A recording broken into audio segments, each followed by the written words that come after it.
But hey.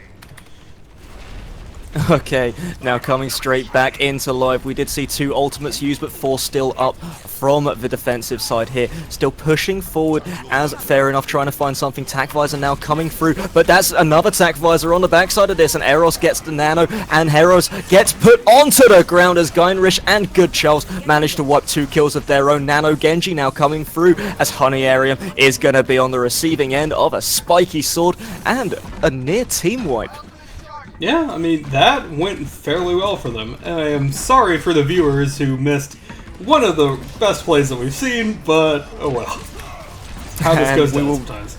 Maybe we'll get to see that coming through in the play of the game, as that's a Graviton Surge that's now going to be used. Leads into 2 kills from Kaiser straight away, and the scoreboard is turning red. We do have lots of kills coming through from the attacking side, and it looks like they're going to be pushing this in for the victory here, and that's going to go 3-0 as the payload is pushed straight to the end of the map.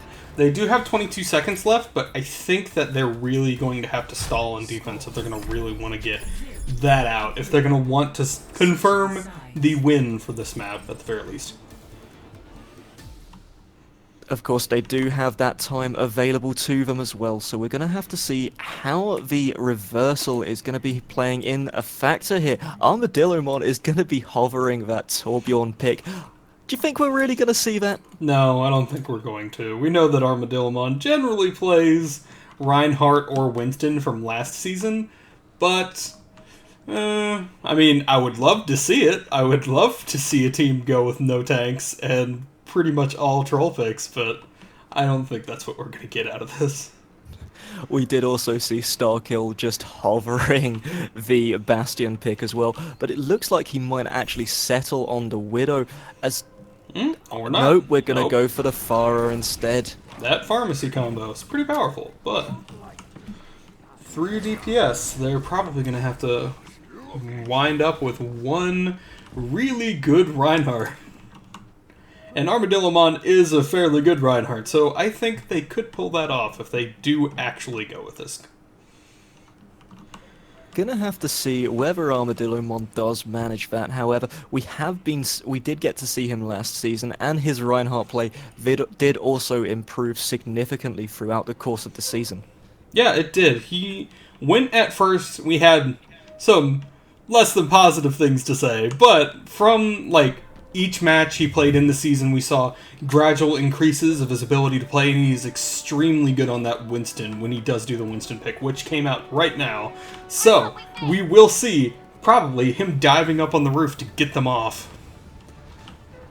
Of course, with that Winston pick as well, what's that really going to be comboing with coming through in this game? Honestly, he's going to be comboing with the Genji fairly well. If they can dive together and move in on that backline, then they're not going to have too many problems going into this push. The push is now going to be coming around the corner, as it looks like we do have Anna's coming through. That's going to be Winston jumping straight up onto Big Earls with the Genji. As mentioned, Starkill also just providing that extra damage, and they are all getting fried up here, as it looks like 2 kills already going down. Starkill gets the 3rd, and it looks like the payload's still going to be pushed away, as well as Starkill gets 3 kills for himself. Very clean push coming through from Anna's imaginary menagerie. I mean, Starkill's really doing an incredible job on this first push. He got like 3 or 4 of the kills himself, which is generally pretty amazing. He is going against a, like, McCree right now as well, and he's not having any problems as far as we can see. He kills the McCree there as well, as it looks like Beat Blue also just going to be forced out of this position. That's going to be Pigage going forward. Team Captain now leading the charge in as Winston follows up from Armadillomon, still diving this very aggressively forward. The only way you can really respond to this dive is with the dive, and they're not able to counter this at the second, as Zyra's going incredibly low. Starkill getting 2 more kills onto the healers as Winston follows up a quick 3rd. Kainrich does finally take down that Pharah and the Armadillomon, but it looks like the payload is just going to be having a very free push up this stretch. I mean, even though they, were taking out on the end of that push, they're still moving that payload, they're still getting the time, and even when 3 of them were down, they got those last 2 confirmed kills, which is good for them. They'll have a big advantage going into this last team fight, as they have almost all of their ults up, and almost none of the enemies do.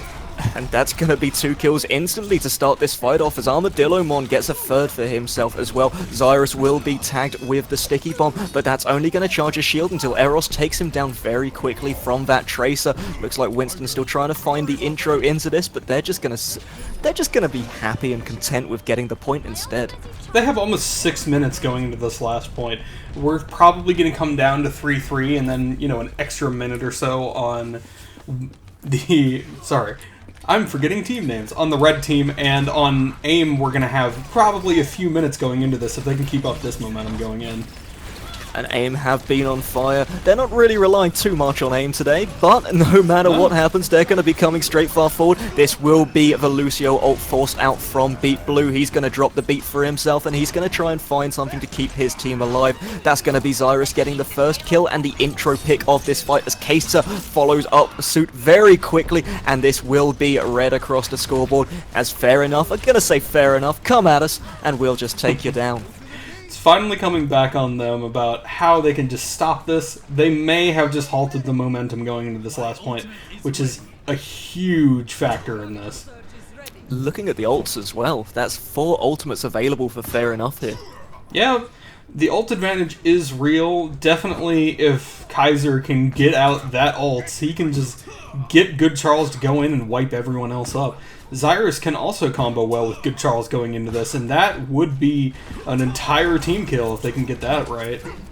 Armadillomon has switched over onto the Reinhardt as well, so we're going to have to see the shield battle or the charge battle instead, but that's a Nanoblade coming through, and this will be the hook coming in. Keeping Good Charles alive is the Nanoblade here, as he's just going to slice, he's going to dice, he's going to kill the pig, and Gainrish getting a kill of his own, but Pigage doing some absolute work. That's the res now coming through. First one we've seen going straight into the Graviton Surge, and it looks like the entirety of AIM are going to be safe here. Armadillomon still trying to push forward, 40% on that ult, gets the charge in, gets Kaiser into a wall. Eros follows straight on suit, getting Beat Blue, pulling him in, and just executing that support.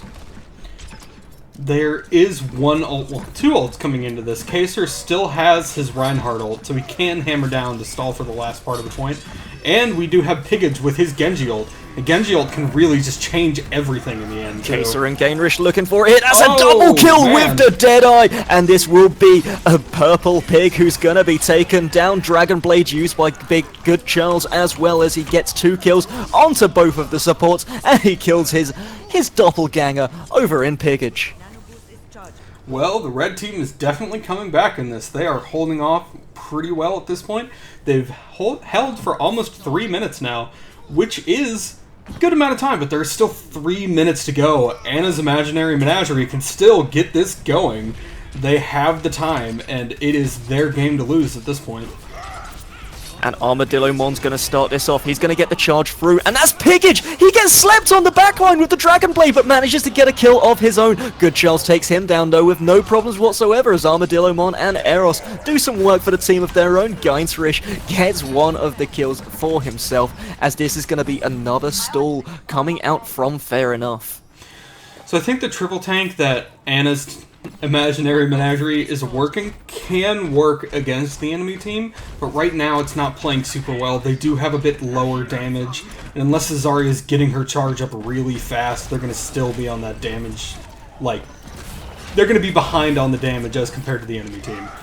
This will be Armadillomon pushing forward as well now as he gets Kaiser straight into a wall, kills off his doppelganger himself. Beat Blue pushing this forward and trying to stay alive on that Lucio. We hear the movement of the payload come through now as it looks like we do have AIM pushing forward. Gainrish using that ultimate once again, dodges out from the Earth Shatter as Armadillomon's going to get stunned up. Sleepy Bear kills off Beat Blue. This will be a Genji ultimate though, takes down one healer and he's looking for more now. He's trying to find those slices. He might find the dice, but he just regroups with the team. Eros does get bubbled to keep him alive, and out of that stun, Kaiser just slightly angles that charge off a little bit more, but that is another successful defense from Fair Enough with 1 minute and 20 left on the clock. Starkill did get that kill off in the Gainsrick, so now it's going 6-5 for this last fight, but he's not going to be out of the fight very long. They need to be pushing in right now. We are going to see the Graviton to engage this as we're going to be going through. That's going to be 2 Lucio ultimates now used. Starkill gets 2 kills to start this fight off as AIM are pushing forward. They have the advantage, they have the momentum, they have 2 more kills, and they are on fire as they're coming into this. That's going to be Starkill getting 1 more for himself as Pigage does the rest of the work for the team. Kai'Sa trying to find himself a position to use that Earth Shatter. That will be another map completion with, well, just at the end there. They have a little bit more time, but not that much more, surprisingly. This is just, like, it went from them having nearly a 6-minute advantage coming into that last point to them only having a minute and a half going in for this attack. Really, they're going to have to stick to the payload just as hard as Fair Enough is going into the last little bit. They need to be pushing this really hard, all as a team, and if they step off of that payload, that could just be the game for them. We are going to be seeing Anna's imaginary menagerie mounting one final defense. They have to defend 1 minute against Fair Enough, so we're going to have to see how far they're able to get this payload in the minute that's allocated to them. What do we usually see come out from defensive sides, especially when time is against the attackers? Generally, on the defensive side, when the time is against the attackers, they'll just do something that's like overwhelming amounts of damage. Right now, we do have a 3-tank defense coming out from Anna's Imaginary Menagerie, which is a little bit low on damage unless Starkill can get that charge up consistently right in the beginning. So, honestly, it's a little bit opposite of the normal approach, but Pigage himself could just take out any shield that's there if he's right-clicking in the right areas. So it may just be that this works out very well for them, but it is not the orthodox approach. Of course, Geinserik will be having all eyes on him, has to do so much damage coming out of this, going up against shield, going up against huge health bars, but probably going to get that ult nice and quickly as a result, as the first corner is going to be travailed here. We're coming through, and there's nobody going up onto the high ground here. Big ult is going to be dropped down from, as Pigage going to be leading the charge even further forward, just misses that hook slightly, but he's the one to be taken down as Good Charles kills him off. Beat Blue with the boop onto Armadillomon, but that's Kai'Sa also going to be charged off the side alongside that. Eros kills off Geinserik, and Beat Blue is going to be trading very aggressively. Pushing forward is Sleepy Bear on that Lucio until Beat Blue just boops the booper.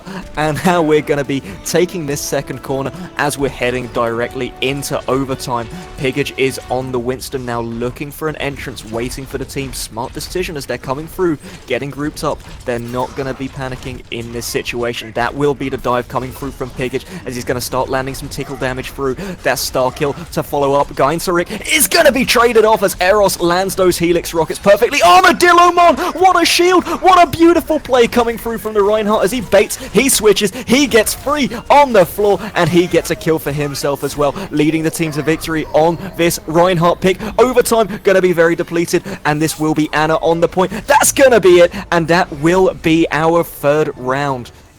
It was a good round. It was a good attacking round for them. They didn't quite get it to the end, but they did secure enough area that if they defend this extremely hard, they can still come out with the win. This is not the final nail in the coffin for them by any measure. They really need to be playing this up as a team, getting on that payload and stalling it out for as much time as they can.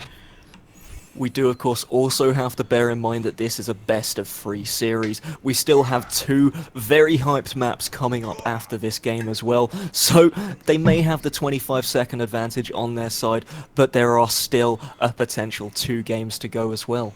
This is true.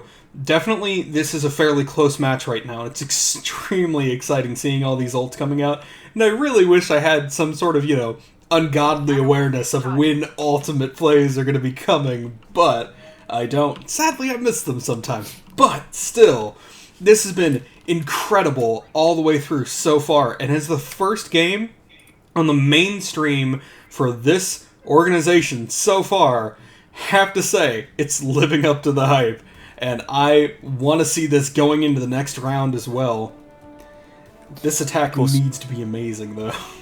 if these teams are able to carry this momentum forward with them as well, spells fantastic things for each individual team going ahead as the season progresses. Of course, we do have Anna's Imaginary Menagerie now leading that attack. They have quite the dive coming out here with the triple DPS. The payload slowly pushing forward now, and Armadillomon is probably going to be diving in at a moment's notice, trying to find those important picks as he's going straight in with Pigage now. Looks like they're going to be fighting on top of Big Earls. Starkill once again on that Farah, trying to do some work, but it's Good Charles who's going to take down Eros first. Going to be diving back onto the payload. No drop coming through just yet, as Zyrus going to be the first one to come down there. Gainsaric takes out Starkill, and this will be Kesa trading another kill of his own, and this is going to be a red scoreboard all the way across as Armadillomon killed in the air. What a beautiful shot there coming through from Gainsaric. They have enough time to get there. They just need to get there. Eros needs to touch that point. Pigage too. Anybody needs to get on that point to keep this live. We are so close to this now. 17 seconds left on the clock as Armadillomon's going to jump straight back on top of Big Earls. Going to try and find that damage. We do have members on the point. We have a Dragon Blade. We have our first kill. And we have the entrance as Pigage gets the second. He gets the third. Starkill takes one of his own, but that's going to be another Deadeye coming through from Gainsaric. And that's a team kill coming through from Anna's Imaginary Menagerie. That is the game! Map. Oh my god! Pigage with that ult taking it all almost by himself in that. That was incredible as the end for this first match. And only our first game of this series today as well. Anna's Imaginary Menagerie picking that up off of the back of Pigage's fantastic Genji play. Someone we're really going to have to look for in the season coming up. Getting the play of the game for himself on the Roadhog here as well. I have a sneaky feeling that this is going to be with the Graviton Surge, and here it is, just pumping damage into everyone. Of course, this is the captain of the team, the guy calling the shots, and we can see already that they have so much team communication for a new team. They definitely do. They're working together extremely well. Sometimes when you're just put in with new people, you come and get this great team communication. It's happened to me before. I know it's happened to other people who are listening to this before. It's always a beautiful thing. Of course, you were one of the players last season as well, dropping out so you can join me here almost full-time on the casting desk. You've gone in the right way, because we get to see all of this. Yeah. And we get to see it so well. We definitely have, the front row seat to everything that's going on in this, and I love doing this. This is definitely what I wanted to be doing with this time. I didn't want to have to, go in, play again, maybe be a little bit half-hearted about it. I probably was last season, to be totally honest. But as soon as I started casting, I knew that this is what I needed to be doing. I needed to be doing this. I coach VOD reviews. I do other things like that. But this is definitely what I enjoy doing. I love bringing the hype to everyone else on the main stream and on my stream as well. Always a good time for this. And now we will be heading over to Lijiang Tower, which is going to be our second map for this first series. Now, of course, if Anna's Imaginary Menagerie can pull it out once again, on their home map, of course, you have to think they're going to be favourites going into their home map. But you would think so. Fair Enough came in with such a strong showing as well, so we're going to have to see what these guys can pull out here. Yeah, I mean, Gainsaric really did such a good job with that McCree the entire time. He could just throw it in their favor going into this. If Starkill keeps on with that Farah, the Farah is a great pick for them. But if he keeps on going with that, and Gainsaric keeps on playing like he is, it might just be a shutdown on that pick. It was a great first game, though. It's amazing and so close, down to the wire. Just came down to those last 10 seconds.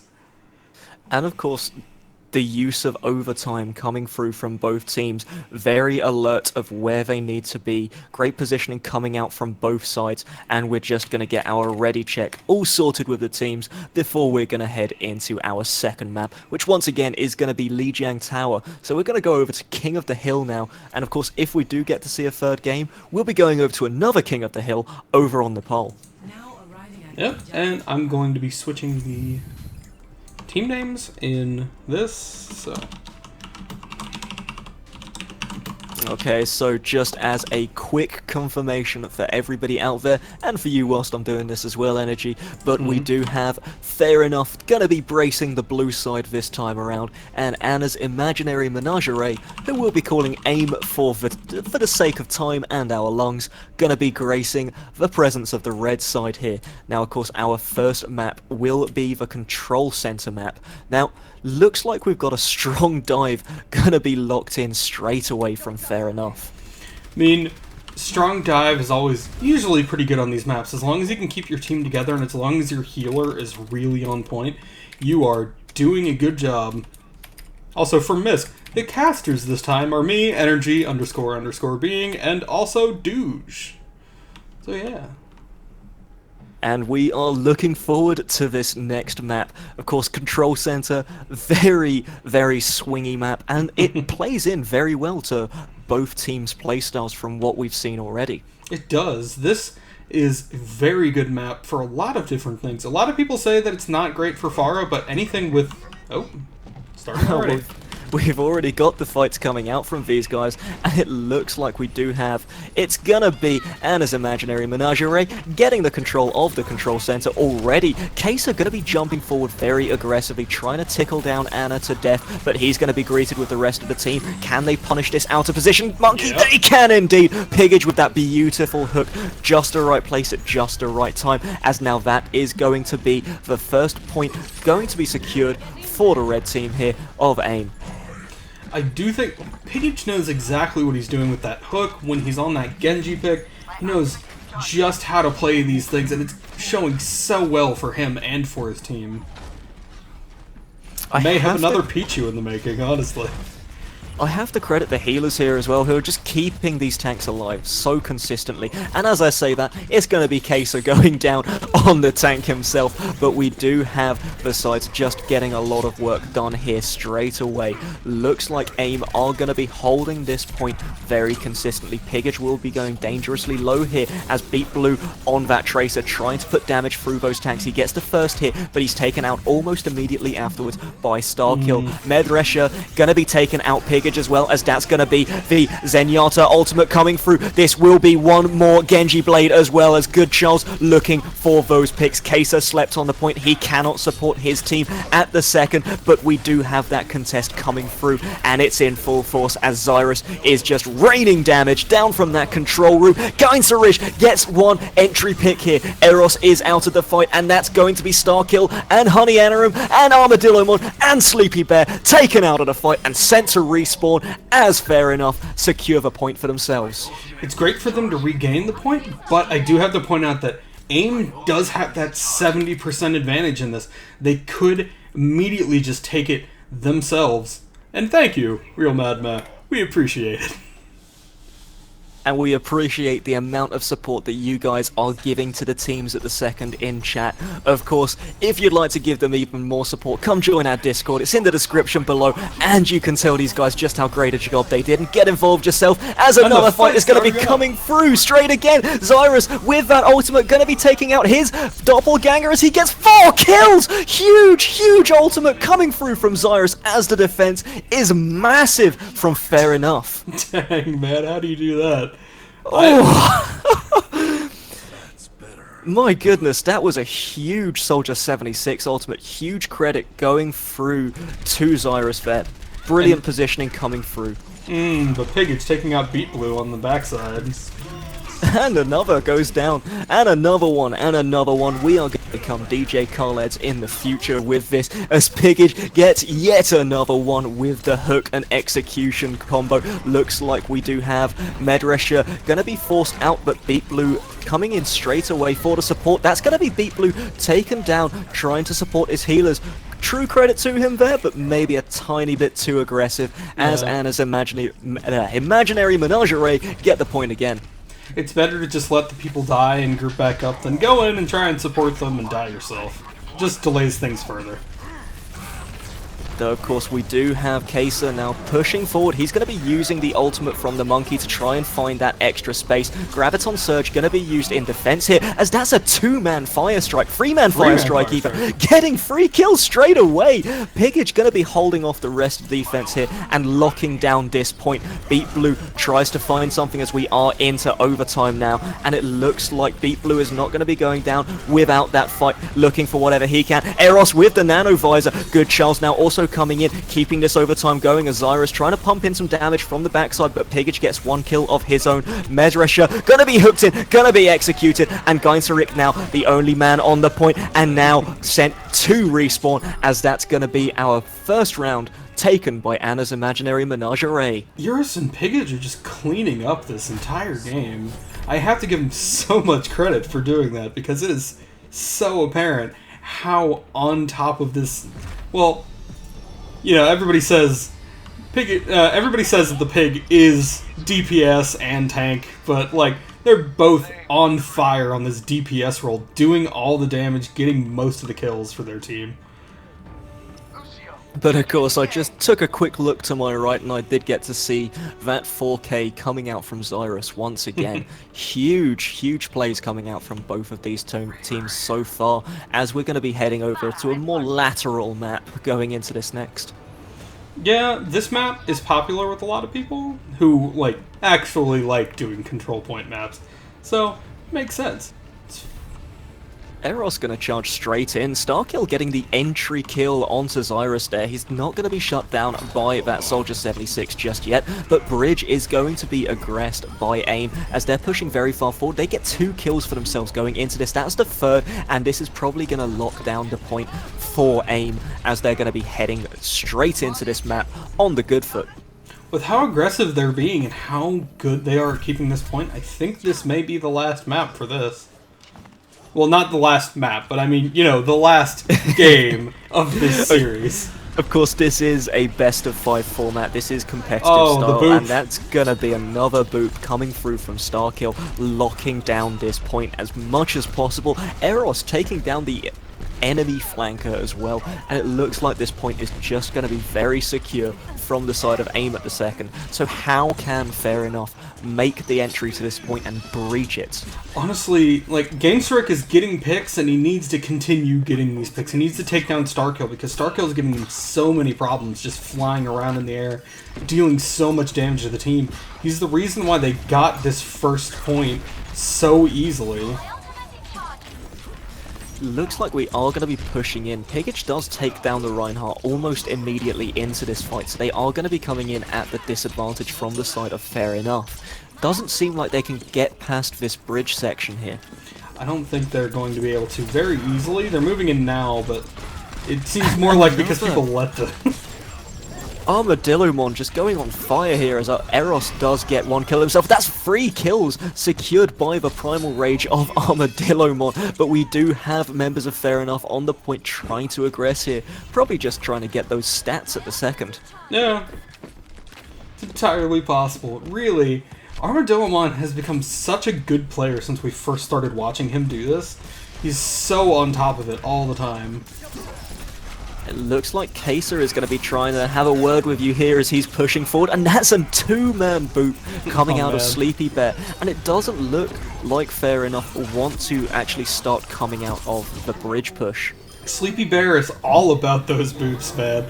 No matter what, like the first game he got, I think 3 or 4 environmental kills just by himself. Oh, hammer down.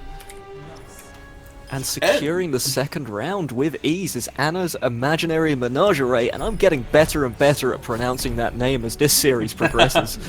Misk brings up in chat, they're not playing an Anna right now. That's true. They're using Lucio and Zen instead. If it keeps going like this, I think we're going to have a shutout going in. If Anna's imaginary menagerie can get this one last point, then they will win their first game of this tournament series for them. Of course, just to quickly bear in mind as well, we do have 2 other games going on today in round 1 of Season 2 from the side of Division 4, and those are some fantastic team names, of course. Brexit Strategy going up against the Crusaders.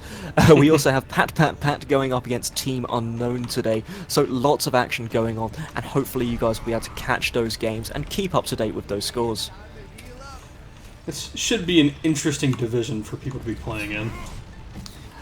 It's already an interesting start to this game as we've got so many people just rushing forward. Geinzeric is going to be soloed out in this corner on the McCree, not before he takes 1 assist for himself. Starkill still going huge alongside Pigage. Zyrus does get a kill for himself though. It looks like we're seeing signs of life come out from Fair Enough on this King of the Hill map as they are contesting this point with their lives. But Kaiser goes down to Starkill and this Pharah. Pharah really is doing a lot of work for their team right now. And once again, it's going to be quite an easy secure coming out from the side of AIM, as that's going to be the point secure and a good start for the team here on the King of the Hill map. I do have to agree with you, Lord Bait. You do say, yeah, Armadillomon is so beast. He's definitely on top of it. He's getting into that monkey mindset going into this game. He's been on fire for both games we've had so far today as well. Played a crucial role in winning that first map. That's going to be the Pulse Bomb just barely missing out of the kill there. But Armadillomon still going once again, gets 2 kills for himself and make that 3 as he is going absolutely ham on the monkey here. 4. And that's 4! Oh my goodness, and another one. But Armadillomon finally taken down by Kaser as Good Charles going to get the slice, get the dice, but Pigage kills Kaser off himself. And it looks like the contest on the point is going to be real as Good Charles kills off Starkill there, and it looks like we will be seeing Fair Enough secure the point for themselves. They do have that point for themselves, but there is almost 50% on for Anna's Imaginary Menagerie going into this. And that Genji's going out a little bit far. You don't really want to be jumping too far when you know that there's going to be a Winston just tickling you to death. And of course he won't have the support of his team if he goes too far, but it looks like, speaking of too far, Armadillomon's going to be instantly backed up by his team as Pigage gets the blade out and he's trying to find the kills after that intro pick coming out, but it looks like it's mostly being used for zone here as Sleepy Bear and Armadillomon are cleaning up the kills themselves. This will be Beat Blue using that Lucio ultimate to try and keep the team alive, but that's going to be Kaser booped off the side. Starkill with another rocket barrage, killing off 2 members and securing the point once again for AIM.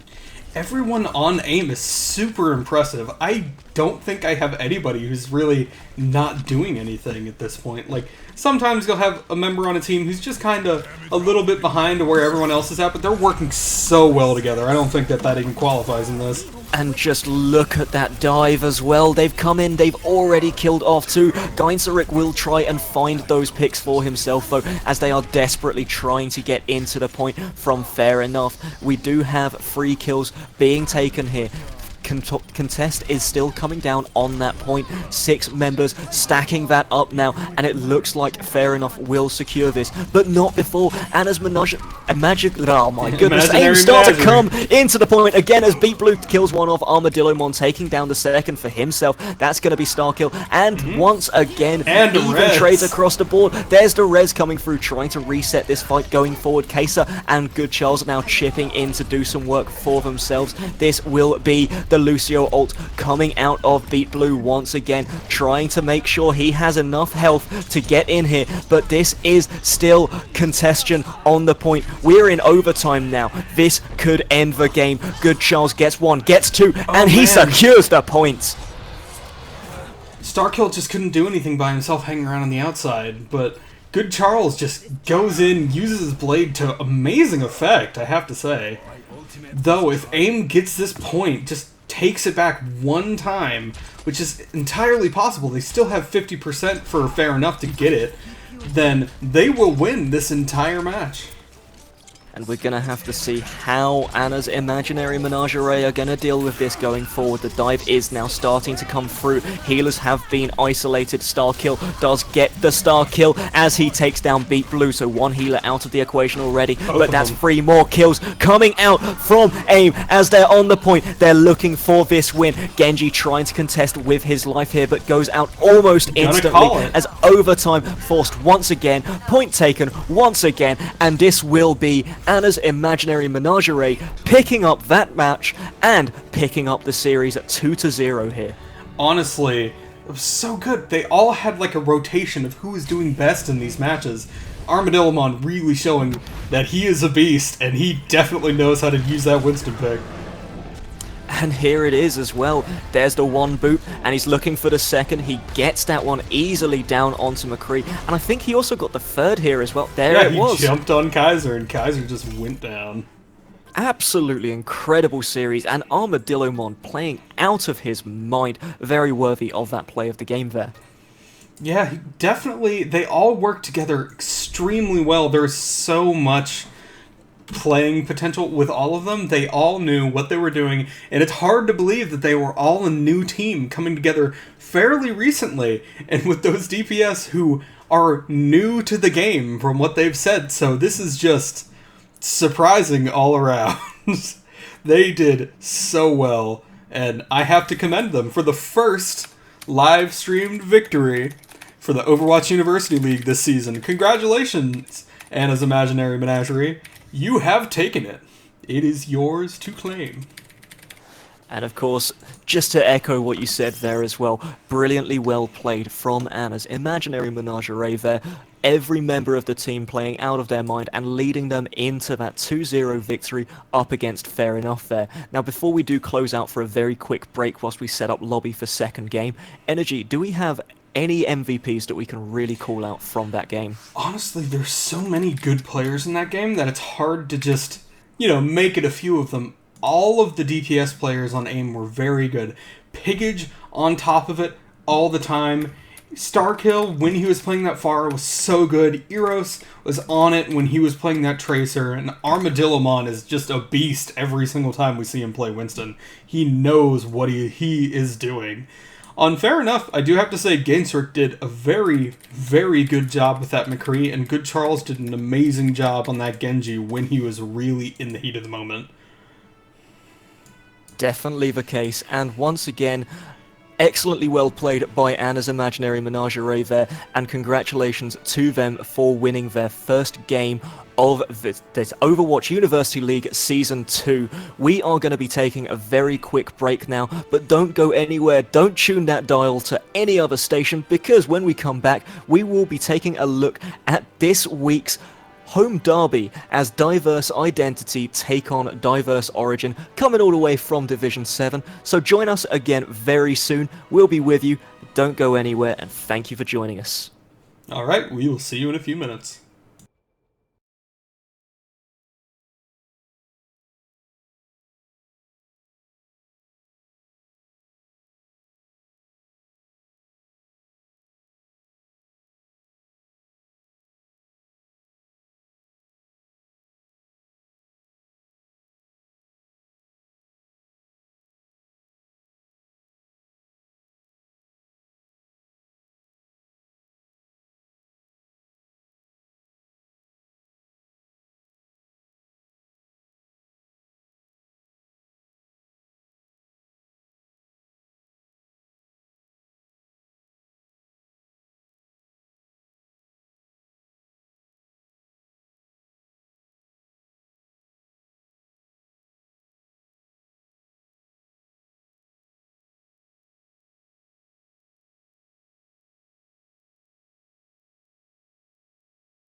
Hello again, viewers, and welcome back to the opening stream of the Season 2, Week 1 of the Overwatch University League, and thank you for bearing with us during that very short break there. Once again, you are joined by myself, Daniel Dirge Sandal, and joining me today is my co-host, Energy__being, going into our second series. Yeah, should be a good match too. We do know that these teams are associated with each other because they are both coming out of the diverse teams, which are set up by Yodolf. So, and as you mentioned, of course, Diverse have 3 teams going forward this season as well. I got to actually speak to a couple of the members of Diverse Identity and Origin earlier this morning. Now, Diverse Identity are coming in with quite an interesting team. Of course, they are the sister team of Origin, who are mostly returning players of the same team from last season. Identity are comprised almost entirely of flex players. That is usually, it works sometimes, but usually it's a little bit interesting, a little bit hairy, because a lot of flex players aren't very great at doing everything. So if they prove themselves to be very good going into everything in this could be a very interesting match, because if you have a lot of choices for what you can do, you will definitely have a lot of counters that you can do to enemy team comps. And we know that, Diverse Origin likes to keep normally to what they play. So, Diverse Identity can just change up their identity and go at them with whatever they want to do. And it's a brilliant idea coming forward as well. When I was speaking to Diverse Identity earlier, I was told that one of their star players, who they're probably going to not be putting onto a flex role, but primary DPS role, will be Leonidas. And apparently, one of the things that we have to look out for here today is some incredible tracking shots. Apparently, he's an incredible soldier, and we will be getting to see that today. I would love to see some very good soldier plays, and not just with the tack visor. The tack visor is a little bit of a crutch sometimes. It's a great ultimate, but it just makes things fall down, and really, with the soldier, you could be able to make them fall down all by yourself. It's great. Of course, the tactical visor doesn't really count when we're talking about pure aim skills coming forward. I have amazing tracking when I'm using my ult. Exactly. And I can only ever kill whenever I use Deadeye. Yeah. But looking at the other team as well, we do have Swan, who's going to be coming forward as Identity's main tank. But of course, she's known as their main tank, but has also been known to switch out to D.Va should it be needed. But unfortunately, her play can sometimes be hindered by a little bit of bad ping, so hopefully we're not going to be seeing any of that come through. Slicker's Pie, also another player we should highlight, because Slicker's Pie is not actually an EU player, an NA representative for Team Identity. It's kind of a weird pick to, know going in that somebody's probably going to be having 100 to 140 ping, no matter what happens. It's risky for sure, but if they make it work out, then it'll be really interesting. And any plays that they do are going to be like walking through a swamp anyway, so it's going to be all the more impressive if they do well. Well, we're going to have to see how that one works out for Identity. But of course, we've spoken a lot about them so far, so let's quickly take a look at Diverse Origin. As I mentioned earlier, the majority of the team are remaining players from last season, but on top of that, there are a couple of new additions to the roster as well. So aside from these remaining members, we do have Shoelaces and Macramain, who are coming over from different teams, and everybody here has a lot of experience playing together, whereas Identity are a relatively new team. You would think that the experience with each other will help them out in this, because team fighting is such an important part of these 6v6 matches, because you can do whatever you like in solo queue. It doesn't necessarily mean you're going to do well in a 6v6 environment. So Origin could come together and really show Identity what's what, know what they're doing, and just shut everything down. But we also had AIM last series, who was a relatively new team, and they came out on top because of such good synergy. So there can only be one. And of course, he'll have to prove which it is.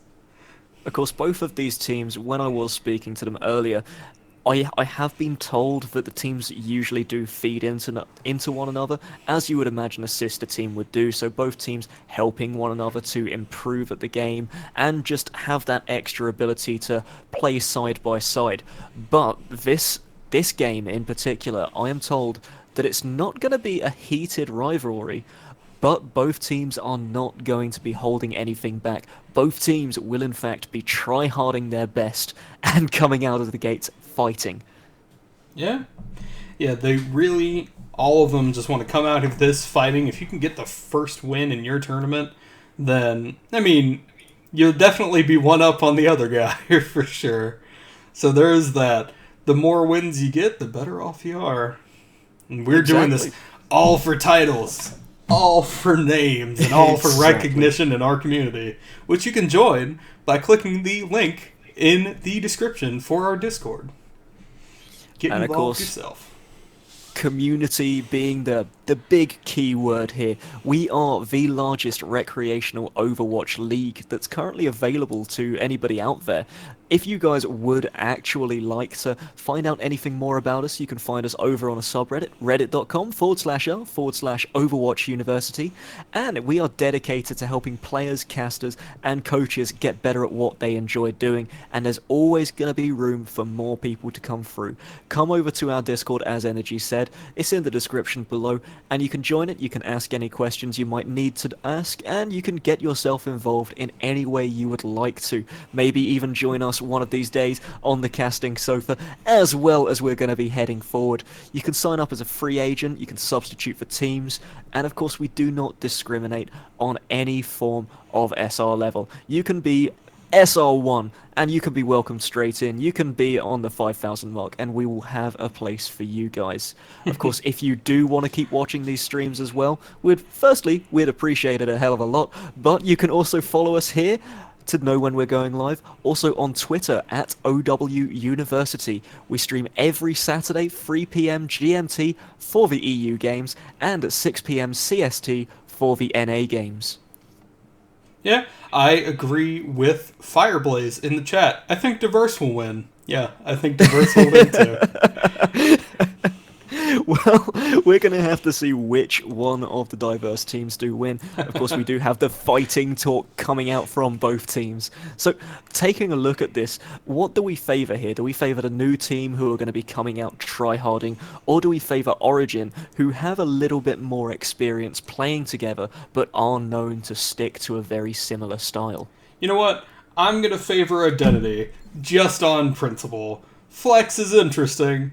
I sometimes, am not super positive about Flex players because a lot of them, again, are like, good at everything, master at none. But if they can work together really well and come back against Origin, and I think they know how Origin plays because they play together and they scrim together and everything.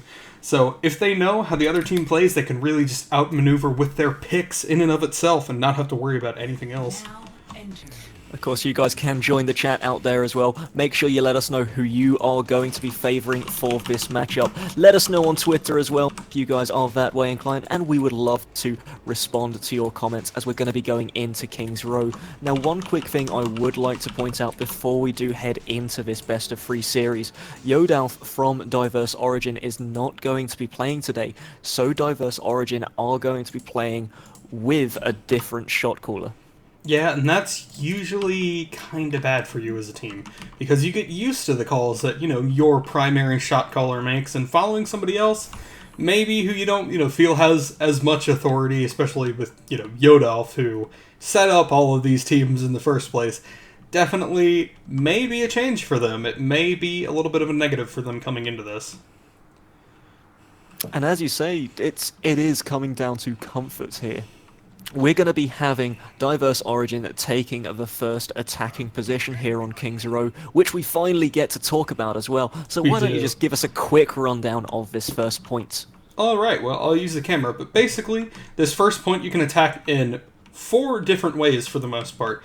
You can attack either from main, going from this choke point through the left side of the statue to the point, which is, the most normal. Also, you can go around the statue on the right, if your, Reinhardt shield is a bit low or anything, you can go through the Alderworth Hotel and attack the point from behind, or you can go through Theater and get up top, get the high ground advantage.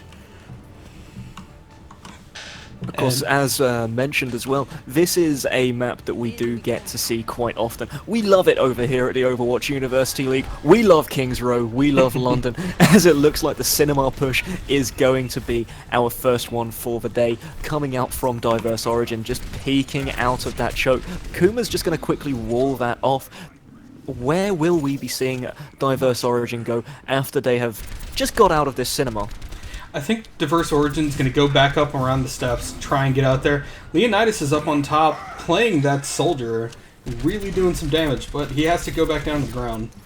They fanned it out quite nicely, as Zoe's Shoelaces is going to be just going around the team, making sure that everyone's healed up, but we have got through the first choke, which is the most important thing. Bardon just going to charge through there, does get the first kill before he's traded off by Wolf, but that is Leonidas, our star DPS player, getting taken down first in this fight. Swan next on the chopping block as Macromain just lands some very well placed rockets, trying to find an entrance in. We're still working with that advantage. The spawn advantage is in the side of the attackers, and we're seeing more trades come through. Ace going nuts around the team, trying to find those blinks, trying to find the damage, as he's going to just keep charging around. Bardon now jumping from the hotel behind, pushing everyone off, and this is Kuma on the point, still contesting, trying to find his way back to the team, but gets caught out in between. That's going to be Slick as Pie using that res now, trying to make sure that there is no advantage. God. Ace gets a beautiful pulse bomb straight away, as Leonidas now using that tactical visor gets the first kill, but that's gonna be our Zenyatta using the second. Reses across the board, Freeze don't move, Kuma gets one kill, and this could be the hold coming out from Diverse Identity. It's entirely possible, but both of them are so equal right now. And now it's switched. And once again, we're just keep this fight going. This has been an incredibly prolonged engage so far, and it looks like Origin are going to get their foot in the door and their feet on that point. Ace is doing extremely well dashing around with that Tracer, getting the damage off on Slick as Pie on that Mercy, getting that ult in there, and just killing people. Usually a lot of people will whiff it or get it near somebody and not actually stick it on them, but that Mercy stick was so good for them. I think it may have won them the fight in the end. We do have the payload now coming out for the side of Diverse Origin, as they're just going to be getting behind Bardon, keeping that shield up. Of course, Bardon is a player that we do know likes to go very ham on that Reinhardt. Going to see if his position is going to play a factor in this next push. Playing it a bit safer than we normally see him play it. Of course, he's keeping that shield up for the team. That's going to be a boot backwards, just gaining these inches. Of course, we are working on a foot-by-foot basis. That's going to be a Graviton Surge now coming down. Bardon going to get the charge, but straight into a wall as Ace takes down Slick as Pie straight away. Reverse Graviton Surge. That's going to be Bardon shielding off Swan's ultimate. Beautiful play from the shielders there. Leonidas does trade one back almost instantly, as M&SE going to be finding one for him. Kuma now going to use that ice block onto the point, and we're still pushing forward. Res coming through from Shoelaces, and this will be infuriating. That's going to be Kuma going to get hammered in the face as M&SE gets one kill for himself, and that's going to be Micromain taken out of the fight. Push still going in the favor of Diverse Origin here, as they're going to be leading this towards the power station. Bardon has his ult up, and there's a lot that he can do at this point with that. Especially if he combos with Macroman when Macroman gets back up. Swan charging in now. We've got the Tac Visor coming down, but that will be a Zenyatta Transcendence. Going to be negating the majority of that damage. That's going to be 2 kills picked up for Origin, and a clutch res coming through as Swan is brought back to life. Misses the charge, unfortunately, and is taken down once again by Chirapet. Ace finding Kuma in the backlines, and it looks like we will still be having this stalled play. Wolf trying to get into position, stay in that position, and keep the fight going, but Origin are overpowering it here, and they will get this second point. They're all doing very well together. They've definitely, you can tell that they all play together pretty frequently. It seems like they know what each other is doing, they're aware of what each other does normally, and it's working out for them as a team to do this way. they're managing to get the picks on the push as well. We usually see teams push above the, well, beyond the payload, just so they can get a very free push when the payload does get there. They've managed to find 2 of those already, and first corner of this point going to be easily taken out. That's going to be Macro Main picking up a kill for himself as well, and beautiful work on that Pharah. And now it's still going. It looks like Identity just can't really get out of their spawn, and it looks like we're going to be seeing a Graviton Surge into the Rocket Barrage, gets the first kill. This will be the ice on the ground, however, as Ace picks up a kill for himself, and we're not finding any follow-up to that Blizzard. Slicker's Pie does manage to get people alive once again, as one more Graviton Surge is going to be going straight in to the Zenyatta Transcendence, and this will be Bardon finding a pick, finding the charge, but he's too far in at the second. He does get the Earth Shatter, however, does come down once more. That will be Leonidas not managing to get the tactical visor off. We're going to be seeing 0.83 on this point. The contention is still there. The contest is possible, but Macromain and Ace and everyone are just doing such a great job of doing damage. And Leonidas gets 1 kill with that tactical visor there as well, but it looks like Blue is going to be coming up on this scoreboard as the defense will be held through. Bardon is out of position here, and he doesn't really have anywhere to go, as Swan is going to be the one to hammer that nail into the ground. Leonidas really picking himself back up, getting 2 kills in that last exchange. I think he can come back and get his tracking back up, really pull it back in. Payload is going to start to be pushed back here, as that will just naturally happen after there's nobody on that point. As we all know, Chirapet going to be trying to find those Gravitons in the next engage. Bardon just pushing forward, still has that shield available to him, of course, on that Reinhardt. Chirapet getting the first pick here, and we're going to have to see whether Origin are going to continue this push. Ace trying to find damage on the backline. That Tracer going to be a staple pick for them here, as they're just pushing this forward. Getting a lot of damage down. Ace going into the backlines once again, going to navigate around that wall. Swan gets the pick onto Bardon, and now we're seeing Transcendence going to be forced out. Beautiful play, and that's Swan with the ultimate this time. Earth Shatter goes big, gets the first kill, but this is still just small fights, small skirmishes across this point. That Zen ult was entirely unnecessary, though. Like, nobody was around that he was healing, and he came back to the fight when he should have just escaped. We're just going to have to see what they choose to do next. Origin do have just a few meters left for this payload push. They just need that one fight. Chirapet caught very far out of position. Beautiful Maywall coming out once again from Kuma. Bardon is going to try and find this, as we will be going into overtime here on our very first round. Of course, Kuma's Bardon, ridiculous. We're looking for it now. That's going to be space created by the Winston Primal Rage. Bardon getting a beautiful Earth Shatter, going to kill only 1 there. But this is another Blizzard just locking that point off. Once again, Tac Visor now also coming down. That's 2 kills picked up for Leonidas. 1 more Tac Visor is going to be channeled. Leonidas, the first kill there. We're pushing in, and we are closing out this overtime. Ace jumps on the point, but he's not going to be able to stay there for too long as he's jumping in. He's jumping out. He's blinking once. He's blinking twice, and he's blinking health bar, forcing out that recall, and the overtime will expire as 2-0 is on the board at the second for Diverse Origins. There's some really great players on both sides, honestly. Ace is doing such a good job, and Macromain is really on fire with the Pharah, but Leonidas, towards the end, picked it up so well, and Kuma the entire game was on fire with Mei. I'd honestly love to see him on attack with Mei too. I think they could really pick up some really good things with that, like get some entry picks, get some crowd control, keep people from moving around. Would be very good for them, but it looks like he's going to be running Ana, and with his aim, I don't think that's a bad idea at all. Oh, and the pause comes out. Just a quick pause will be coming out here, called by both teams, so we're just going to have to wait through that one as well. But we do have team compositions locked in here. What are we expecting to see from these guys at the second? Well, I think we're probably going to come with a regular push from Diverse Identity, because they do have a Death Ball comp. Even if they do have, the Pharah that's going to be flying above and everything, I think they're going to keep grouped together fairly well, just move in onto that point either through main or around the hotel. It's possible that they'll go up top as well, because Leonidas on that soldier from the high ground would be great for them. We have 400 followers on this channel now. Hello, everyone! Thank you for that.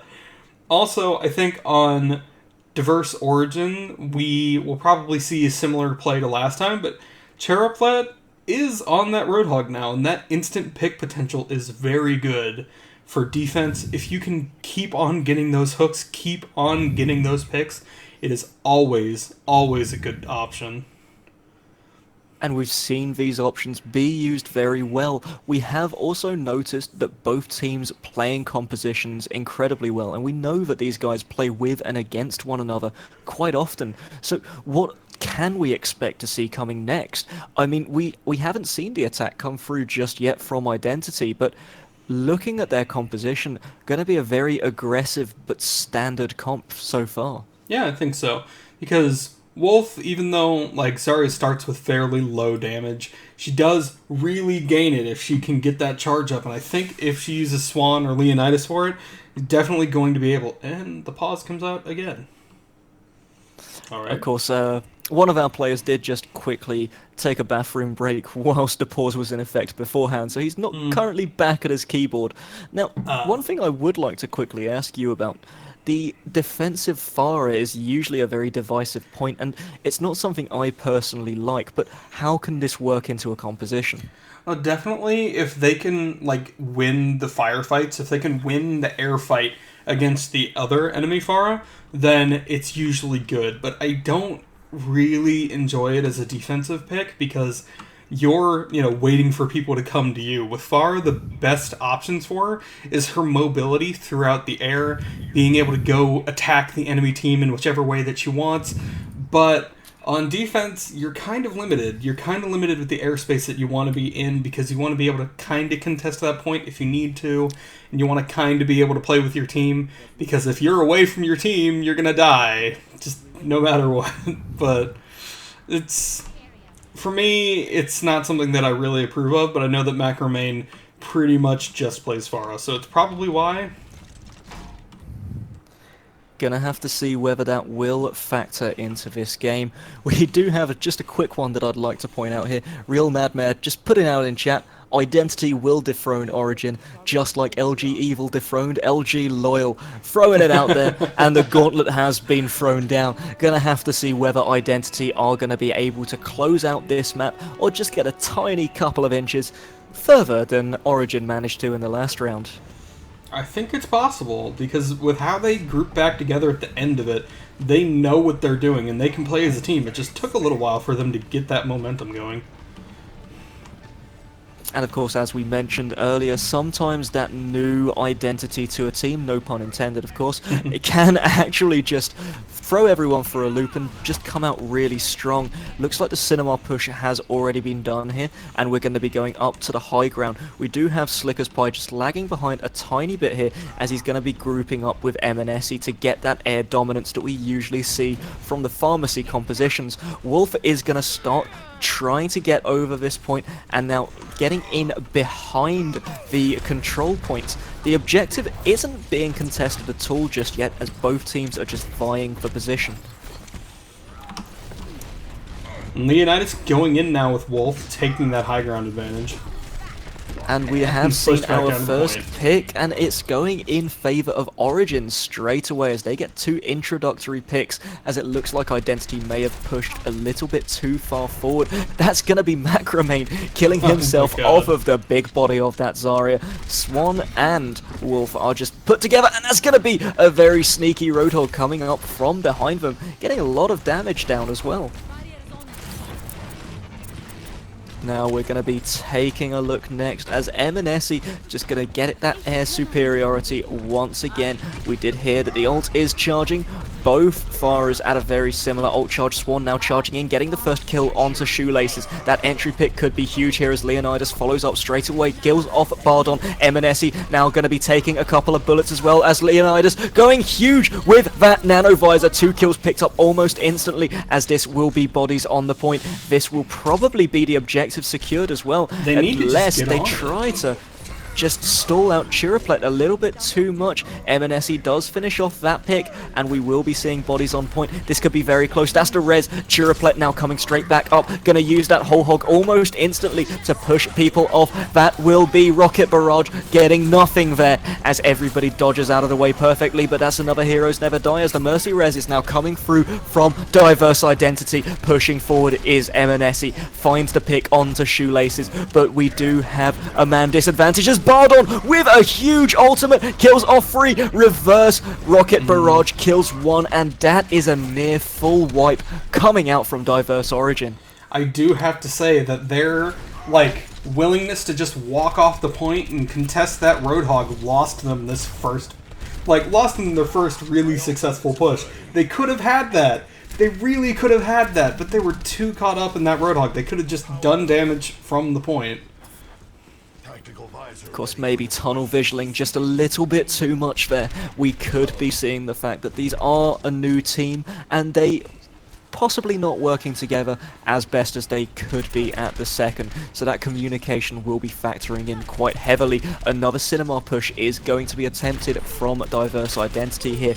Wolf already pushing very far forward and getting caught out by Ace, another player we got to see do a lot of work in the last season. And this has been an interesting defense, I have to say. It's still going, too.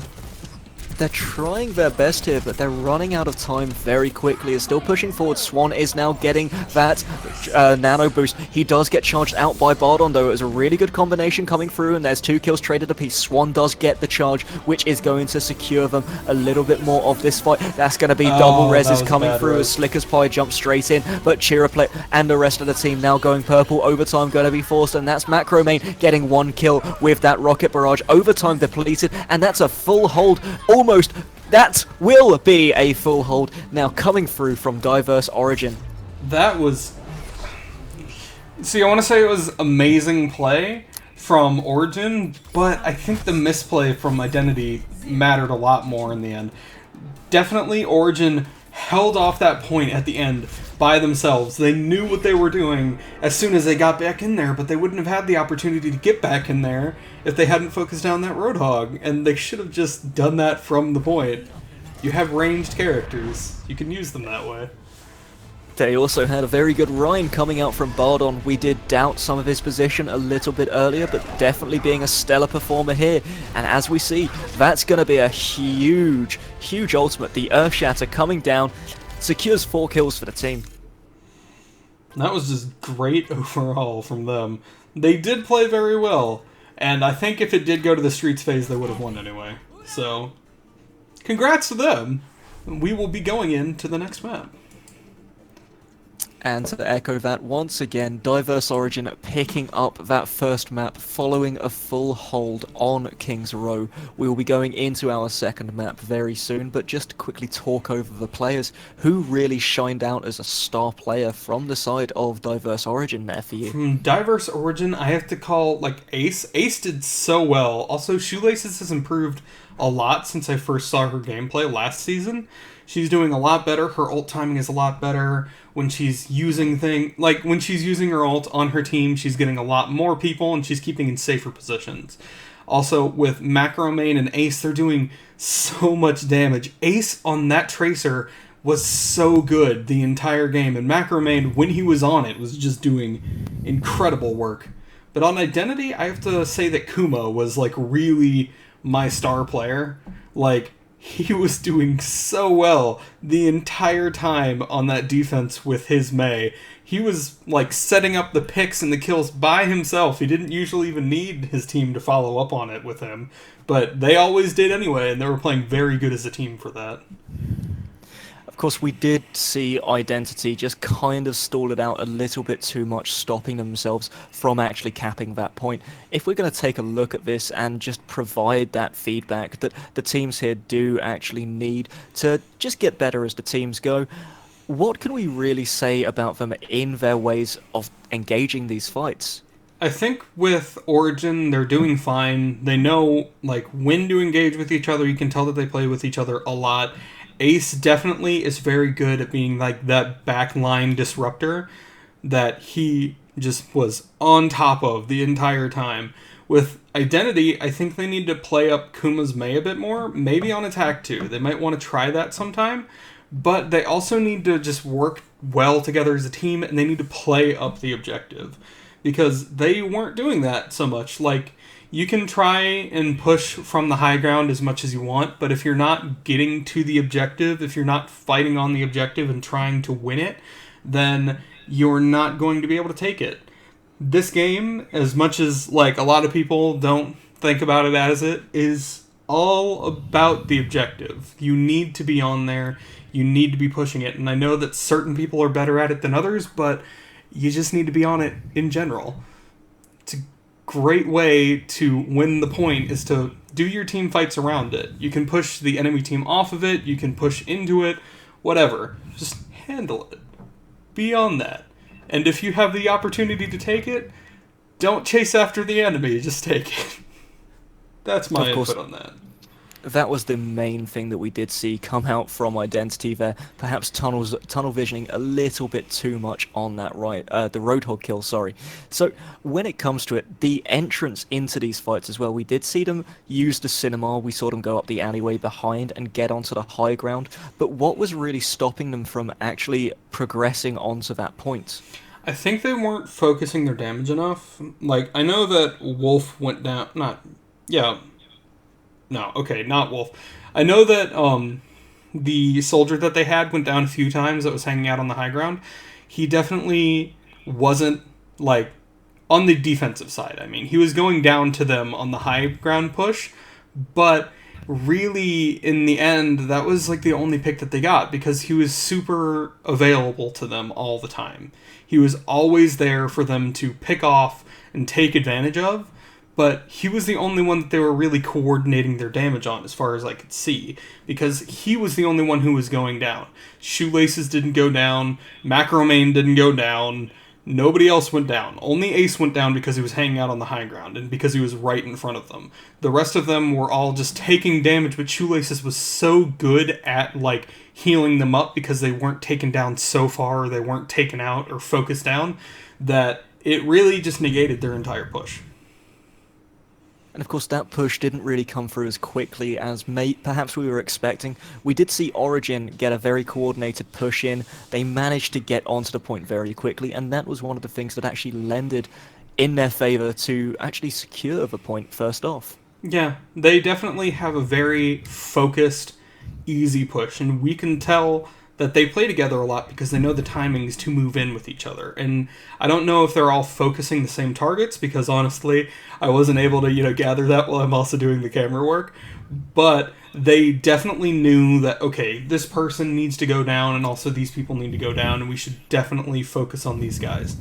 But on the Identity side, it just kind of wasn't there as much. I think they can work on that. And going forward in this tournament, if they're able to do that, then they can probably get far. They have a lot of good plays. They just need to be playing their strong suits and they need to be playing smart. Of course, taking the objective is going to be something that matters quite heavily as we're going to be heading into our next map very soon. Staying on the point will be crucial as we're going to head to Hanamura in just a couple of moments. But of course, whilst we are waiting on a couple of the team members, whilst they're taking a very small break in between games here, it's a very good opportunity for me to just quickly let any newcomers here who don't really know what's going on have an idea. We're here streaming Week 1, Season 2 of the Overwatch University League. Now, the Overwatch University League is the largest recreational league for playing Overwatch. Here we focus on coming in as teams and we focus on improvement above all other things. We do have a lot of competition going on at the same time, but of course the main focus is that improvement, hence the university front. if you guys would like to get involved with what work we're doing here, then please feel free to join us on our Discord, which you can find a link for in the channel's description below. You can also follow us on Twitter and on Twitch, both OW University, to find out when future streams are going to be going live, and also to come watch these games a little bit more. We've got a very hype series, as we do have Diverse Origin playing against their sister team at the second, Diverse Identity, going up 1-0 so far. We're going to be heading into our second map here, and it's going to be Hanamura at the choice of Diverse Origin. So we have to think that Diverse Origin are coming in here with the home map advantage. They probably will be. Let's see, I'm just going to switch up the names. And whilst you're doing that as well, we can just quickly appreciate some lovely scenery whilst we're at it. Of course, always lovely here, and very beautiful maps coming up as well. You're saying this, and I am looking at the arcade.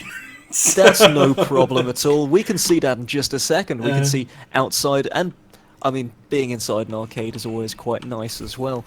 It's, to be fair, it's a very nice arcade.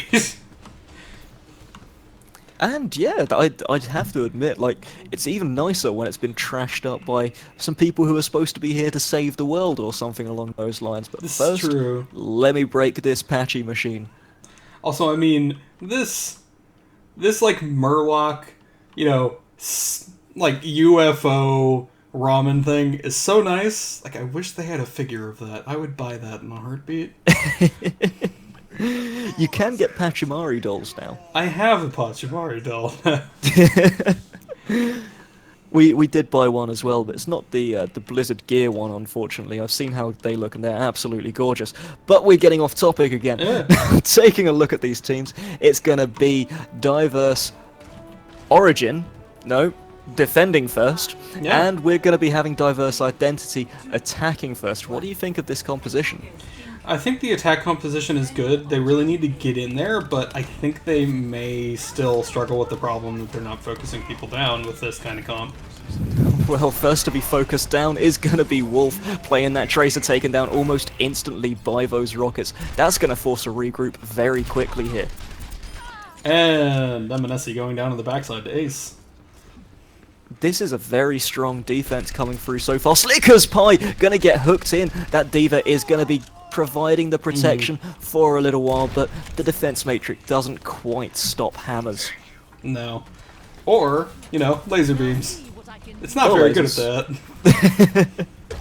Laser beams, hammers, Genji blades. Oh, beautiful boot there, pulling Bardon, and oh no, it's just going to be pulling Chiraplet out just a little bit so he can get a nice hook in. Wolf is going to breach that point, but that's going to be Macromane taking down Kuma almost immediately. Swan and the rest of the team are looking to make an engage here, as Diva is going to go straight onto that point. Ace and the rest of Diverse Origin are going to be focusing around though, as they're going to be trying to mount the defense once again. Pharah is going to be unlocked whilst she is inside of this very enclosed space, and there we can see her taking one kill before being traded out by Vazaria. Looks like once again a reset will be called. Pie. What a beautiful execution there coming out from Chiraplet. Such great hooks every single time so far. Kuma will be using the ultimate here, the Transcendence, to try and find the entrance into the point. That's going to be a beautiful pulse bomb put down on the floor, killing off Bardon on that Reinhardt straight away. Wolf will be the trade kill on the other side, however. Looks like we're still vying for position as the Heroes Never Die comes out. Macromane's going to use that Transcendence. We're seeing kill feed red here as Eminesi unlocks 2 kills for himself. Rocket barrage into the wall here. Side, however, as a little back point to that, and it looks like we're going to get the objective quite easily, unless Shoelaces is able to find anything on this point at the second, and that's going to be Tyrannius taken down as Kuma gets 2 kills for himself on that Zenyatta. And Shoelaces going down off the side. Of course, that was probably intentional, just so that they're able to reset a little quicker. We do see the suicides come out after a team has taken the point. Yeah, this is true. This is always a good option. It was very low on health, too. It was better to just do that and group back up with your team instead. And looking at teams, we do have Bardon just holding alongside the rest of Diverse Origin up on the high ground here. Everyone's committing very heavily to this, as it looks like Identity are going to try and find their entrance. They have gathered towards the high ground, but they're not committing to that push just yet. Leonidas on the monkey is going to come through the opening. He's going to jump straight on the top. He's found absolutely everyone, trying to find someone, but Micromane is the one to take him down. Everyone's now finally going to be grouping up as Chiraplet is going to cement this defense alongside Ace's tactical visor. Nothing is really going in the favor of Diverse Identity at the second. I would also like to correct a mistake that I made earlier. Macromane does main Zenyatta, and he's showing it really well because he's getting tons of kills this match. And that's going to be self-destruct just used so Swan can get that mech straight back up and available to himself. They're going to have to start backing off as Bardon! What a beautiful charge! Probably a little bit lucky, but does take down Slicker's Pie on that Mercy. And that came as a bit of a surprise as some off-screen space for me there. Leonidas is going to be pushing Diverse Identity all the way down as Kuma picks up Chiraplet himself. Wolf is going to be aggressing the point alongside Ace, who's going to be trying to find something for him, but that is going to be an Earth Shatter as Tyranius picks up a kill and a mech for the troubles there. Bardon is going to take the rest of the team out here as Leonidas is the final member to fall. It's a shame that Bardon accidentally wasted his ult, but really didn't matter. They just won and they shut the enemy team out. Chiraplet maybe trolling with that Torbjorn. Maybe. Of course, this is something that can still work. Oh yeah, it definitely works. Just a little bit of a BM though, anyway. We're seeing Identity start to push through the high ground, perhaps a little bit too much, over-committing a few times. Chiraplet could opt to punish that with this Torbjorn pick, and it's already done that. There's the mech is going to be taken down from Swans, but M&S does trade off that turret almost immediately afterwards. Looks like the balcony will be the next idea instead. Shoelaces does get stunned, but there's not going to be any extra followers. Bardon does get the better of Leonidas, and that turret doing some work as well. M&S with the ultimate, but that's going to be instantly countered out by Macromane and some good old left click in action. Leonidas is going to be baited into slamming onto a wall there. So Swan now out of the mech. We don't really have too much to start following as Diverse Identity are starting to fall apart at the overwhelming defense of Diverse Origin. Diverse Origin is so good when they work together as a team. Just really good at confirming the kills, knowing who to attack and how to do it. Slick as pie, going down the back. They're finding these picks very easily. It looks like Diverse Origin forcing Identity into these misplays, forcing the overcommit and then punishing it as hard as they can. They're very good at doing that. As a team, they seem very coordinated at like getting the other team to play into their speed. They know how to get them to do that, they know how to counter them, and Chiraplet's, turret's not helping them anymore either, because he can do damage himself, and he knows it. He is not just relying on the turret. That is a lovely boop that we did just see come down from the Farah, forcing Bardon off of that high ground where the rest of his team currently is. Looks like their team is currently split as Diverse Origin gonna have to try and find themselves back into a position to get a Bardon! Gets another clutch charge as Swan taken incredibly low as a result. But that is Swan with the counter charge, managing to pick up that kill. That's gonna be a Graviton Surge, catching so many members of the team. Only kills off one, however, so Identity now have their chance to push. Chiraplet's turret is going to start doing some work as Leonidas is going to be taken almost instantly out as Ace gets that tactical visor. He gets one kill before being traded out by Wolf. Chiraplet's turret does the work onto Wolf, however, as Macromane just going to get in, say hello to Swan, and oh my goodness, Tyranius gets charged into a wall, but it's Chiraplet with the kill himself. Heroes do never die, as we're seeing Kuma now use the Transcendence, try and find the healing, try and get this team their points. Bardon uses that Earth Shatter, gets the kill onto Slicker's Pie, and this will probably be another successful defense coming out of Diverse Origin. I think so. Unless they can pull something out in the last few seconds, this probably is going to be another defense that they have held off. 20 seconds now left on the clock as Macromane is not going to help this. He's going to get himself another kill on the board, taking out Kuma. Looks like this is Swan now going to not be with the team, but he's still trying to push in, find that angle, find the approach. Wolf is heavily charged and he's trying to find the kills, but Terranius is going to be the one to take him out of the fight almost instantly as the full hold on second point comes out from Diverse Origin. All that they'll need to do is get this first point and the first 33% on the second point, and they can take this, and I think that they have the ability to do that. They work really well together as a team, and it is entirely possible for them to do so. It's entirely possible as well that we could be seeing our second 2-0 of the day coming out as well, as Diverse Origin did also pick up the first map on King's Row with another full hold. We do have to acknowledge, for people who are, tuning in for the first time, or if it's your first season and you're playing in this tournament and, you haven't seen any of these streams or haven't seen how they've gone before, it is more often than not the case that these games will go 2-0 because the momentum is huge on the side of the attacker. The attacker knows what they're doing generally. The attacker has the mental advantage where they're like, yes, we've got this. If we get one more, we're going to win. And the people who lost that first are usually panicking a little bit more. Maybe they'll go a little bit too ham trying to get some kills that may not be a great idea. They may tunnel vision a little bit more. And usually, the team that wins and comes back from that after is very, very good at keeping themselves together as players and as people. And they're like, yes, okay, we lost that first one, but we need to play together like a normal team, like we do every single time. We can't get stressed. We can't worry. We've got this. We did speak at length last season as well about how momentum can affect the mental states of the players coming through.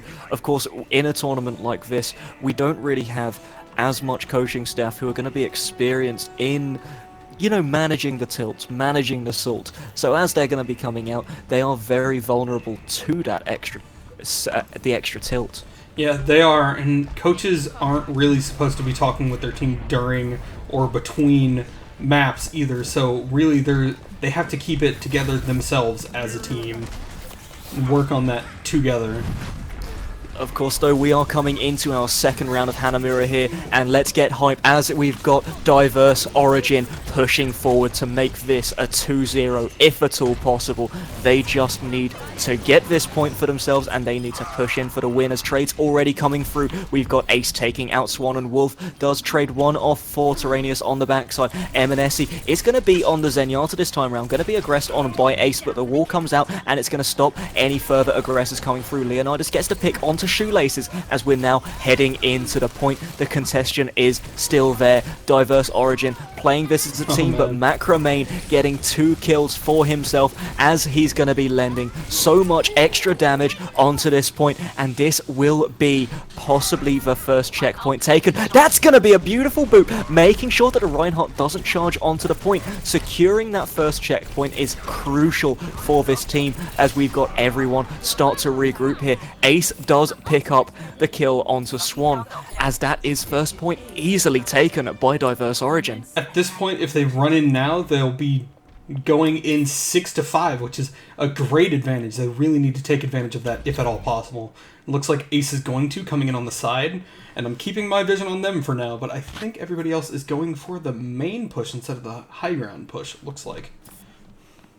Perhaps the fact that these teams know each other very well is going to play into their minds, as well as Swan does miss that charge just barely. Wolf does use the pig ult to try and find extra kills. Kuma is going to be trading another one for himself. That's going to be a pulse bomb! Beautiful work from Ace. That will be the res come through from Slicker's Pie, however. Try to even this fight out a little bit more. Leonidas using the tactical visor now tries to find Ace, does manage to pick him up as well. Very successful first hold coming through from Diverse Identity. We do have to acknowledge that Macromane has his ult and Cheraplet also has his ult. They can combo the Grav and the Rocket Barrage and take all of them out. Also, Slick as Pie doesn't even have his res anymore, so there isn't anything he can really do about it at this point. If they do this well and together, it's possible that they can end this in one go. And it looks like they are going to be going in for it. They're getting that high ground push in now. They've managed to push Identity off of the staircase, and they are going for it heavily. Leonidas will be contested. That's the Graviton Surge. Catches 4 members. Pulse Bomb will probably come through, but that's going to be Macromane. He gets 2 picks from that before being taken off himself. Blizzard will be used by Kuma, however, as we're going to be chilling out just a little bit more and getting another successful hold here. Beautiful play, beautiful composure coming through from Diverse Identity. That was a great Blizzard. That was such an interesting shutdown. Blizzard is used to, like, do a lot of things, but normally it's not used to, like, shut down an immediate push when you're worried about it. So that was interesting use of that, and it worked out very well in their favor. If only Shoelaces had been a little bit closer so that she could have used her res and get everyone else back up. Now we're going to have to see how they manage to compose themselves for the next push. We could still be seeing this go to the tiebreaker map on Nepal. We do need only the first checkpoint coming through from Diverse Origin. They have 2 ults available to them, but they are only support ultimates. Looks like Identity will fall back from this high ground position. They don't want to take the fight here. They want a more favourable approach, as it looks like we're going to be heading down the stairs or just jumping off, as is the case. Looks like we'll be becoming a Macromane once again, getting the introductory pick. Looks like Chiraplet will be joining onto the bottom end. Pulse Bomb does unfortunately miss. Wolf will be pulled in as Chiraplet and Hog go up against one another, trading still very even as Ace does manage to pick off Slick as Pie. We're pushing in now. Leonidas will try to find these shots, but it will be Wolf to get the kill for himself. Macromane once again doing work on that Pharah, but it's Wolf using the Pig ultimate. That's a whole Hog, and he is going nuts with it before being taken down by Wolf, of course, and the fighting continues as we're going once again. That's a Blizzard, but that's 2 kills for Ace. No one to follow up here. Bardon gets frozen in the middle, doing a bit of a Bardon, as some people did say in chat a little bit earlier, and this is still 3 minutes available for the guys here. All they need to do is get that 33%, and if they can do that, then it is over, and I am confident that they can. So we will see how this comes out for them. It is entirely possible. They have that nano, they have the pulse bomb, they have a res, they have Bardon with his, and you know that he can go ham with his because he just goes ham all the time. So it is going to be interesting. The only thing that they can come back with is Leonidas' ult right now. Others are close, but if they can get MNSE out, then it can be entirely shut down. Focusing on MNSE at the second, as that's going to be a beautiful Earth Shatter to come straight down. Nobody's really following in onto the point, however, as it looks like this balcony hold will be successful for them. Ace will be jumping down, tries to find a kill of his own here. Looks like we've got the rest of Identity just stacking up on the high ground. They want to take this fight now. They know this is a pressure position, but they have 4 ultimates available. Man. The hook will land, and that's the execution straight down onto Leonidas. Chiraplet has been doing work on the Roadhog so far. You definitely has. Honestly, the only reason that that last push probably didn't work is because Kuma's so good at getting these walls and separating people off. And Ice Block.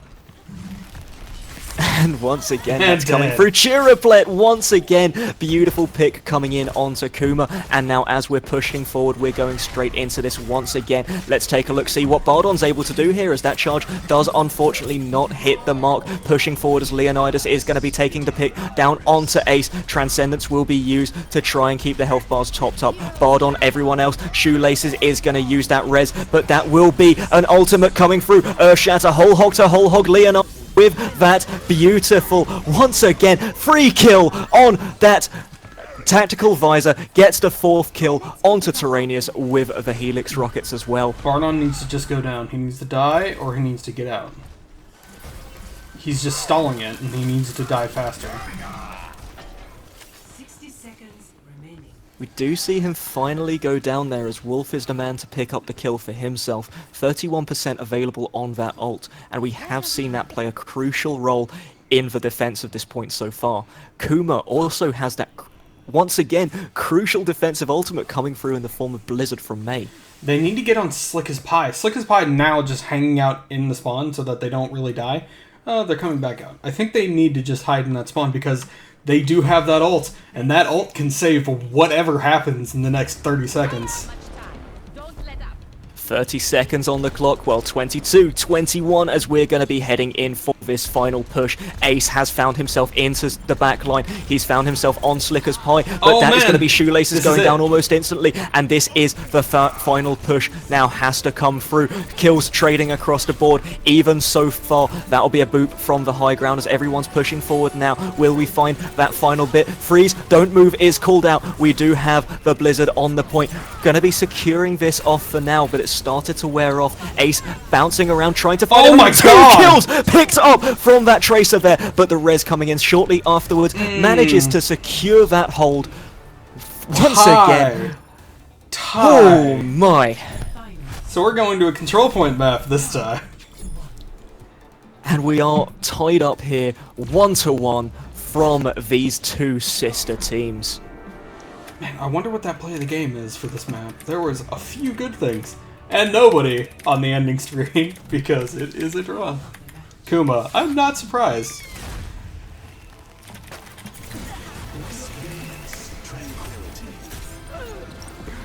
Kuma, of course, we did highlight him in the last game as well. Managed to do a lot of work on that Mei, and beautiful work there once again as the draw was pulled out on the map, which is famous for it. Yeah, it's definitely famous for the draw. It really was Origin's game to lose at that point, but a little bit sad that it didn't come together, but Kuma's just very good at blocking people off in that defense, and it really worked out in their favor on that last point. Also, they just didn't get on the Mercy. They needed to get on the Mercy. But Mercy was busy hiding behind Roadhog and all the other techs. Now taking a look at the final map for today, we're going to be going over to Nepal. And how do we think these teams are going to be playing on the King of the Hill maps? Honestly, I don't know at this point, because we haven't seen them in any of these sorts of situations before. It could go with similar comps to before, but I don't know. I kind of want to see Kuma just sticking on that Mei, because he's doing aces on that Mei. If he keeps going, this could end up being a best of, like, 4 map, but we'll see. Or a best of 4 match. Just taking a look, making sure that these guys are getting ready for this. I'm sure they all know, but we are going to be heading over to Nepal very shortly. Sorry for the stalling in between these games here, guys. We are trying to get onto the action as soon as available.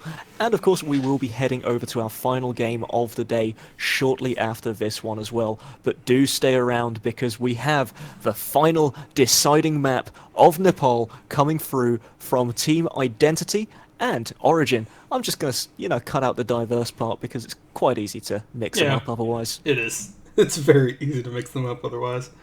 The one that has Ace on the team and the one that has Kuma on the team. Easy. Easy. Yeah. No, Identity is doing a lot better. Out of the first map, they were kind of scattered, and out of their attack, they were also a little bit scattered, not quite there, but on defense they're really pulling it together. I think that as a team they're probably stronger on defense from what I can see as compared to attack, which is fair. I mean, a lot of teams are like that. Some teams just don't have the aggression that, Bardon brings from the table when he's charging in with the Reinhardt every single time. And Bardon surprisingly makes it look easy, because normally when you do these kinds of dash-ins with Reinhardt, you're just dead. Bardon doesn't usually die. He gets out, he gets his pin, and he moves out of the way. He knows how to do that, and his team knows how to follow up. Of course, taking a look at this, of course, because that map was a draw as well, I've just made a quick mistake there. I thought it was a best of 5. Ilios to the best of 1, and then if it's Identity that wins, it goes to Nepal on best of 5. Okay, so I'll just quickly let you get that over to the teams there, as we're making sure that we're getting this one fully sorted ahead. We don't really expect to see the best of 3s go the distance, as we did talk earlier on today. It's not something that usually happens from these more amateur teams, as usually the team with momentum will carry that forward and go straight to the 2-0, so it's not something we usually get to see. Yeah. I'm excited to see how this tiebreaker on Ilios is going to get things going. The real Of course, question is, which map is it going to be on? Because if it's well, it changes things entirely on how you're going to be playing, and Cheruplet is going to be super on top of that. and of course, if we do see Diverse Identity actually manage to win this best of one on Ilios, then we will be seeing the final map, which is actually Nepal. So sorry for any confusion to viewers out there at home. We do just quickly need to get everything sorted, and we're kind of hoping that these guys will start for you very, very soon. This could be in the first stream of the Overwatch University League for this season, a best of 4, which is something we almost never have at all. It would be crazy. Now, of course, depending on what in these... before casters saying Bardon. I'm just reading chat sometimes, you know, so I've got to pick up the highlights over there. And we've had some brilliant highlights out there as well. I'd like to thank everybody for showing their support to both teams and casters and everyone here at the Overwatch University League already today. It's fantastic to have your input so far, and it's really good to see that you guys out there are enjoying the show as well. Earlier on today, we did also get very close to hitting that 400 follower mark, and we are slowly pushing towards it. If we can manage to hit that today, No, we've hit the 400 follower mark already. Has mine just not refreshed? Yeah. Oh, Yeah. excellent. Well, in which case, party around mine. We've hit that 400 follower mark, and it's fantastic. It's happened for us today as well, and it makes me feel good, man. Yeah, it makes me feel good too. Pimp, called it out in the chat earlier, so that was great. We have hit 400 followers, and now we're on to 500. Give us that 500 followers, guys. We really want it. Of course, if we can hit 500 followers by the end of the next hour, that would be absolutely incredible. You guys get out there, get your bot accounts ready, and come show us your support. Get your friends, get your mother, get your grandmother, get your brother, get your cousin, get that guy that you talk to at school that you don't really know very much. But he seems like he's into video games, and that may just be an assumption. So hey, get everybody. Get everybody. And of course, we will be heading in very shortly. Once again, sorry for these delays, guys. Taking a look at Ilios as well, depending on what these guys do actually pick, what are we expecting to see come from both teams? Honestly, it depends on the map. Because on, like, Ruins, you can just run with a normal, like, Death Ball comp. Or you can also run with the Death Ball comp on Well, but generally you have, a Roadhog and a Lucio for that, specifically for those environmentals that are so great on that map. I really hope it does go to that. Or for the Windmill map, you can also, have either or. You can have a Dive comp, or you can have a, Death Ball. But both of these teams seem pretty fond of the Death Ball, so I am expecting that out of both of them. Maybe... Well, probably Afara on both sides, and a Zenyatta and a Mercy. Because it seems like they run fairly similar comps together. And of course, as mentioned earlier on, both of these teams do actually feed into one another very well. That as sister teams, they help one another and they learn from one another. But this week, they are going to be going in that all-out brawl, and they're going to be trying to take the other down with pinpoint precision. But of course, on the first map, we did see Origin actually managed to pull out the win quite convincingly. Yeah, they definitely did on the first map. They pulled out that win pretty convincingly. On Hanamura, it was theirs to lose, and unfortunately they lost it. So, just a little bit, disappointing, but they can come back in on this, and they can redeem themselves on this tiebreaker and take it. The best of 3 with the tiebreaker as the final, or Identity could come back and prove themselves as the victors and the real winners of this and move into the final of best of 4, which is unusual for us. Most definitely the case. And just quickly catching up with chat as well, please don't press that unfollow button. Yeah, ask for don't more do 222. That's exactly what we're doing here. We're asking for more. Now we're on the next push is going to be that 100 viewers as well. Mukakubo pointing that out just a little bit earlier for us.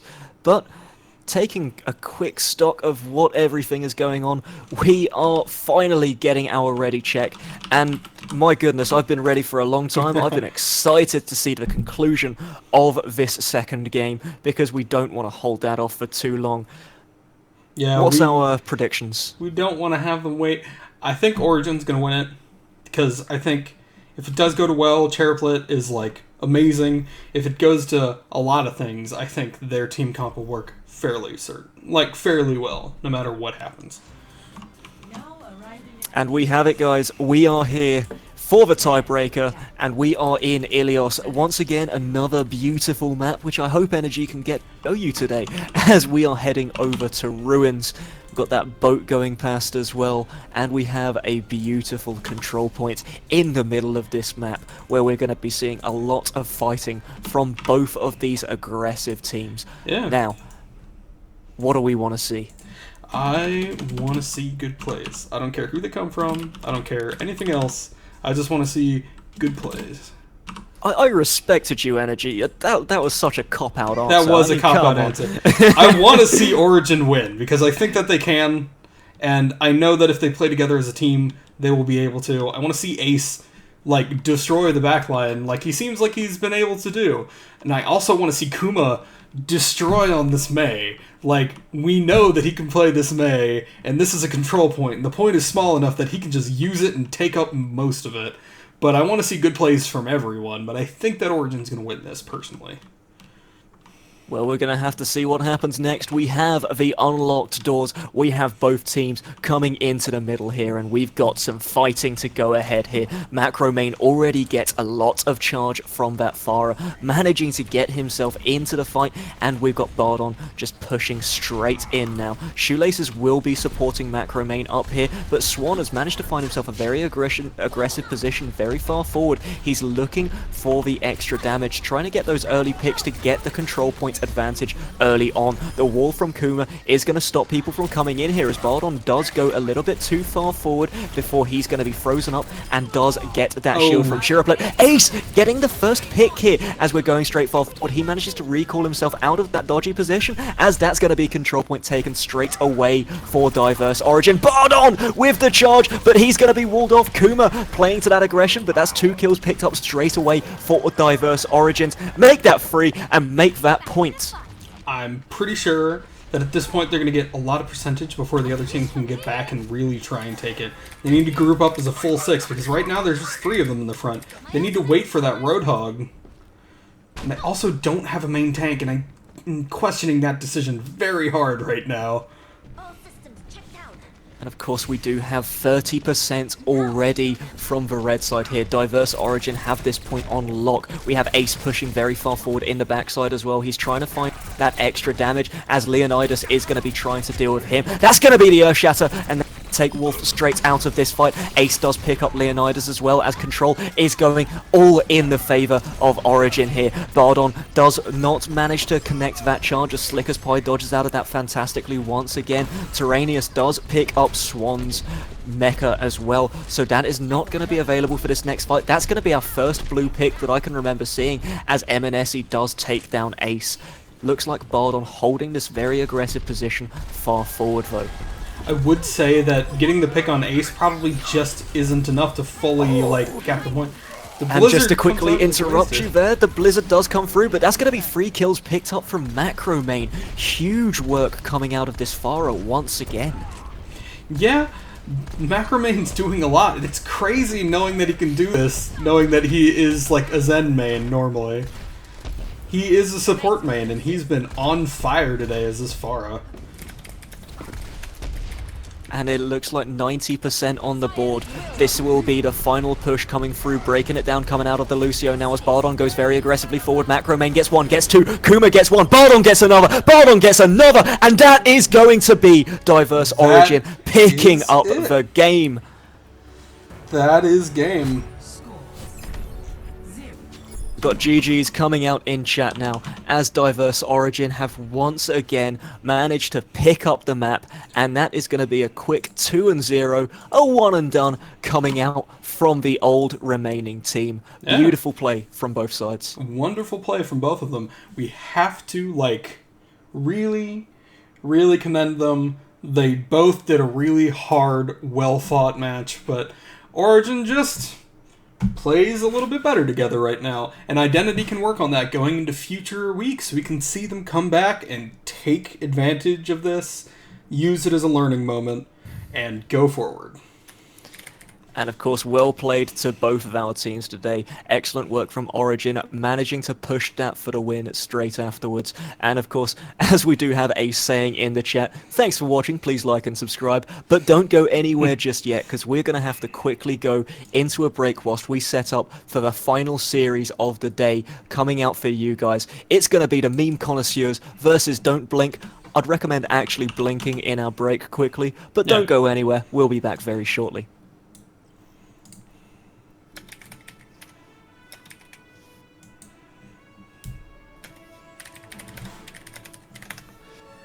Okay.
Hello guys and welcome back. After a very, very quick break, we've managed to get ourselves set up once again and we are going to be going into our final game of the day between the Meme Connoisseurs where they take on Don't Blink. Now of course, once again my name is Daniel Dutch Sandal and joining me for the final game of the day is once again the beautiful Energy__ being. Hello.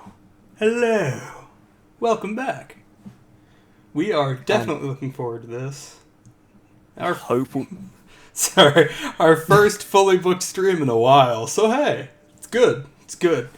Give us more. We love getting requests for these sorts of things, and we will always cast for you guys if you want it.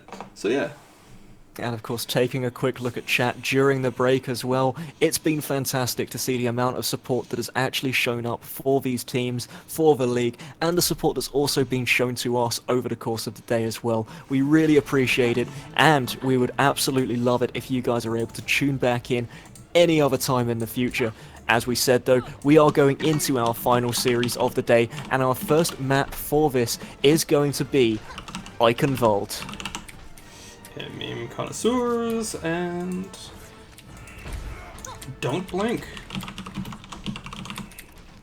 Not quite sure what's happened here, as I think the teams have maybe set the lobby up as a skirmish, so we're going to have to quickly get them sorted out there. Right. But as we're taking a look at what we're going to be seeing, of course the meme connoisseurs are going to be taking on Don't Blink. Now, we did get a lot of notes taken for both of these teams earlier on today as well. Of course, we have the meme connoisseurs with a very strong Widow, a very strong Genji, a very good off-tank, and of course a lot of team play going forward, but mostly from just 4 of the players. Yeah, I mean, as long as they all work together well, everything will turn out fine. And also seeing a really good Widowmaker is something that we do not get very often in this tournament, so, like, seeing picks like that is always exciting for us, because we get to talk about, oh, hey, this Widow, headshot, another headshot, another headshot. Yeah, we need to get this figured out, though. Of course, those 1-digs could be a massive thing, not something we really get to see in Overwatch, considering that's not part of this game. From the side of Don't Blink, however, we do have a guy called Blink, who is going to be their star DPS player for the team, and definitely a guy for us to look out for as well going into this. Yeah. I mean, really, we want to be keeping our eyes on Blink, we want to be keeping our eyes on Reality, and Dashi on the meme connoisseur side, and hopefully we'll see Anarchy, I'm thinking that's pronounced Anarchy, pulling off some really good plays with that Pharah. If they keep to that Pharah. It is an interesting choice for defense to use 2 off-healers. One, oh no, they're on offense, okay. I was just like, that is maybe questionable, but we will see. Of course, when we are taking a look at this, both teams are starting to lock in their compositions now, and it looks like we're going to be seeing another Mei come through for the defense. But really, what do we expect to see coming out of an attack on such a locked down map like Eichenwald? On an attack, I really think that we may be having, some dive from Anarchy on that Pharah. We do also have to acknowledge that there is now the music store route. A lot of people forget about it still, but there is multiple ways to get in through this choke point now. You can either go through the regular or over, the building, like normal, or you can go through the music store and come out on the side. It's still covered by the team, for sure, but it is another way to attack. And of course, those methods of attack, we're going to have to see how both teams would like to really sort this out. We do have Don't Blink going to be setting themselves up here, and it looks like they're going to be waiting just a little bit longer whilst they have Pharah fly around the outskirts of the map, trying to get that flank on, and they're waiting just for a moment to exploit any weakness that is going to be shown from the meme connoisseurs here. I bet the meme connoisseurs are a little bit confused about that really late pull-in, but it seems to be working out well for the attack right now. It's a brilliant idea coming through, as Anarch is going to get the first pick here. Realite does manage to get one for himself onto Blink, who was playing that Tracer. One person that we do have to look out for as well, but the fight is still going on in a very similar to Dive fashion going forward. Ide will pick up 2 here, as he's managed to kill off the Soldier and kill off the Ana. Very successful attack still coming through, but that's going to be the Mei delaying quite a lot of time here, and she's going to do a backflip as that wall comes out, propelling her backwards. And we do have a very successful dry push coming out from Don't Blink. That was a great first point. And also, Ide, being the Lucio, getting 2 picks is generally not something we see. Good play all around. The Lucio was something that was recently reworked, so I'm glad to see that teams have been picking up that new Lucio and actually managing to make it work as well. Yeah. Let's see. Oh, Mukai Kubo in the chat bringing up Blink playing Tracer on a team called Don't Blink. I think that's probably the joke, but hey. Let's see. Of course, Blink is going to be doing a lot of work here. He's pushed very far forward to just try and find those entry picks, giving the payload a very free push, as the rest of the side of Don't Blink pushing very far forward. But it looks like the meme connoisseurs have finally cottoned onto this. They're going to start pushing forward, and okay, does get 2 kills with that rocket barrage, make that 3 as Blink gets another for himself. Dashi will be once again the only man left alive, as he's going to be taken straight out of that fight, and that might as well just be a team kill. Keeps on pushing that payload too. If they can keep this momentum up, they could probably do this with like 4 minutes to spare. Gonna have to see if they're able to. Anarchy once again alongside the Winston, just pushing very far forward. Superior Base does manage to get a beautiful Earth Shatter though, killing 1. He doesn't manage to get the second before being taken down, but he will be caught in the middle of this lovely blizzard once again. Gonna focus off the rest of the team. Anarchy possibly gonna have to commit suicide here to regroup with the rest of the team as a successful hold does come through. Don't Blink is really good about their teamwork together about dying and everything, because as soon as that blizzard came out, it seemed like they knew that the fight was lost and they all just jumped off. Except for Anarchy, who got caught out a little bit, but I don't really blame them for the position that they were in at that time.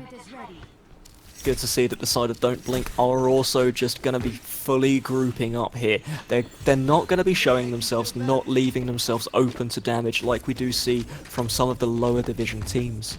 This is true. They definitely know how to play together as a team, and they're showing these off extremely well. And they're showing this Oh my brilliantly god! coming out from the backside. That's the triple kill with the Tracer. Blink does massive work, but that will be the 3-man res coming straight through afterwards. Anarchy does manage to clean up on the backside of this, as we do have the meme connoisseurs still being pushed very far back. That's a lot of work done by Anarchy before he does manage to finally be taken down. The man NACL Salt himself picks up 2, and this will be the point once again. So crazy. I'm so glad that I chose to watch Blink for that. That was an amazing play. He just knew where to hang out on the top so that he could dive down and get back out when he threw that pulse bomb in. The coordination that takes is insane. And they are proving that they have that coordination necessary, as they're managing to pull out one more dive, jumping straight into the backline. Reality does manage to pick up the kill himself, but that's going to be the Graviton Surge, leading straight into the ultimate from Soldier 76. This will be a perfect defense coming through, not losing a member, and forcing Don't Blink off of the points. I mean, this is good. This is definitely good for them. They can set up their defense again. They can stall for time. But Don't Blink just has such good, communication, it seems like. They have such good team play together, and I think that, knowing how well they're playing together now, they could just take this all the way without too much of a problem. Oh my goodness, that was a huge ultimate coming out of Superior Base, going to be leading into the Blizzard as well, trying to find extra members, as Dashi does use the Blizzard to get the kill onto Fierce Deity there. Dashi pushing even further forward to kill the Salt, and that will be another reset forced out by the meme connoisseurs. Alright, well, going into this, we know that both sides have 2 ults. On the meme connoisseur side, they have both of their support ults, and on the Don't Blink side, we have... Well, actually, now we have a support ult, and we also have both of the DPS ults. Both of the support ults now. So, they could just force out with some good ult usage.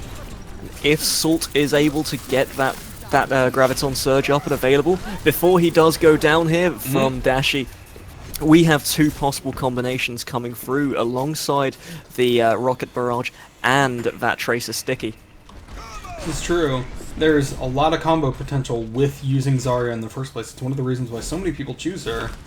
My ultimate ability is ready. Gonna have to see what they choose to do here. Looks like the side of Don't Blink have opted to wait for everyone to be available, and it looks like they're playing a little bit more aggressive now, as everyone is up and ready to go. Superior Base will be taken down in the backline as Blink blinks in and manages to kill another. That's going to be 4 kills on the side of Don't Blink. That will be one more ultimate used by Fierce Deity to push forward. Now we do have Salt with his ult available, and we will possibly be seeing a Graviton combo next. I think we're going to. As pointed out by Lord B80 in the chat as well, this Tracer is a beast. Anarchy does manage to get 2 kills for himself, but still no Graviton. NACL holding onto that now, but that's going to be the res coming through. That's going to be the Graviton now, having to wait for that Tracer sticky. Not going to be going in onto this fight, as Dashi will be holding off for as long as he can before Feast Deity puts him back in the ground. Anarchy pushes out, gets 2, and that's the round victory, as Don't Blink managed to pick that up with 1 minute to spare. I mean, finishing Eichenwald even with a minute is usually a pretty impressive feat. It is extremely hard to push in that last point. Don't blink. Incredible man, chat. If you must blink, do it now. Yeah, you better do it now. There is a short break. Of course, Don't Blink managed to show just how to handle that final point there. How do you think we're going to be seeing the side of the meme connoisseurs actually responding to this, because that was such a strong push coming out from Don't Blink? I think they're probably going to have to show the same amount of teamwork if they're going to want to get it that far. At least, if nothing else, extreme fire coordination, like on target calling, who they're going to be hitting. If you can burst down each person one by one, even if you're not exactly great on your positioning, at least you will get those kills and you will get in there. But we'll have to see. We'll have to see how they play together as a team. Taking a look at the composition which has been locked in so far, we do have that standard Death Ball composition coming through. The Reinhardt leading that charge forward, whilst the rest of the team are able to follow in behind. Of course, they also have the option to opt into Reality and Clarkentine using the Pharmacy combo as well. This is true. They have a lot of options to do with this, but I think they're probably just going to run a fairly standard dive. I don't think that they're going to be doing anything quite like Don't Blink did with their attack, which, you know, was a death ball, but still, they ran in together in a very weird dive-like way for that setup. We did mention it at the beginning of the day as well, but Dashi, a man who's known to play Widow, is going to be using the Widow for the entry picks. He does actually switch this usually onto McCree if that's not going to work out. We do have that also in the notes. It's Reality just poking his head up, trying to find something, but only finds a bullet to the head. Come on, Widowmaker, get your shots. I want to see this. Nothing really coming through, as Ide is the only one really taking damage from that Ana. The dive will be coming in now, as it looks like NACL pushing very far forward. Reality does get the introductory pick here, as Fierce Deity does trade one off in return. Looks like Assault is still going for it, but that's going to be another 2 picks in the favor. But Blink, once again, he's going to be playing the Reaper this time around, but he's going to be finishing off so many of these low health members, and he's going to still be going for this. That tank shredding going to be used to optimum efficiency here as he's getting the shots, but that's going to be crop him out instead. Squeezy is doing an incredible job. On that attack, they did get like 3 or 4 of the kills personally themselves. The power of a high-energy Zarya is incredible. Ooh, the stagger here is going to be huge, as we did see Reinhardt push in, and then NACL as well on the Winston. It's going to give them a very free opening here as the door opens. You can tell that they work together well as a team, because as soon as NACL saw that he was caught out, saw that, you know, the team was wailing on him and everything, instead of fighting back or attacking, they just stopped moving, and they knew that, like, okay, this is over, let's just get back to the team. Not opting to do any extra damage as they know that death is going to be incoming. The Pharmacy combo will be pushing forward here, trying to find the extra damage. Reality does have his ultimate available to him, has the potential to combo that with superior bases. Earth Shatters, if we can see the Earth Shatter on point, that is. Yes. Salt will be flanking around on the Winston. He's found himself the Mercy, but Reality is going to force out that Rocket Barrage a little bit preemptively there, as nothing really comes out of that. That will be 2 kills, however, secured by Superior Base. Make that 3 as the charge kills 2, the Fire Strike kills the other, and Dashi takes the monkey out, and somebody call Peter, because that monkey is sick. Oh god. That joke was not good. Oh, well, we've got to try somewhere, you know. We do. Corny jokes are fine every once in a while. Blink has chosen to go with the Widow now. Did manage to find one shot there, as we can see that he's got 8% ultimate charge already available to him. Whether he can do work with that in this section is going to be another matter entirely. Xpane666, I'm just going to call you Xpane. He does manage to trade one kill himself as Superior Base, keeping that ultimate available to him here. Pushing forward now are both teams. NACL dives very deeply into the background, but as Clarkentine manages to get himself out with the Archangel, and Xpane666 put down onto the floor of Superior Base, pushing very far forward. That will be a Graviton Surge. Only gets one member at the second though, as it looks like the meme connoisseurs are trying their best to find these picks. Monkey does try to find something, but it's Superior Base who finishes off the support instead. Anarchy now using that Soldier 76 tac visor, but it's only going to be pumped into the shield so far. Does manage to get one kill, however, as Anarchy picks up a second with those rockets instead. Tac visor now does come down from Dashi alongside Reality's rocket.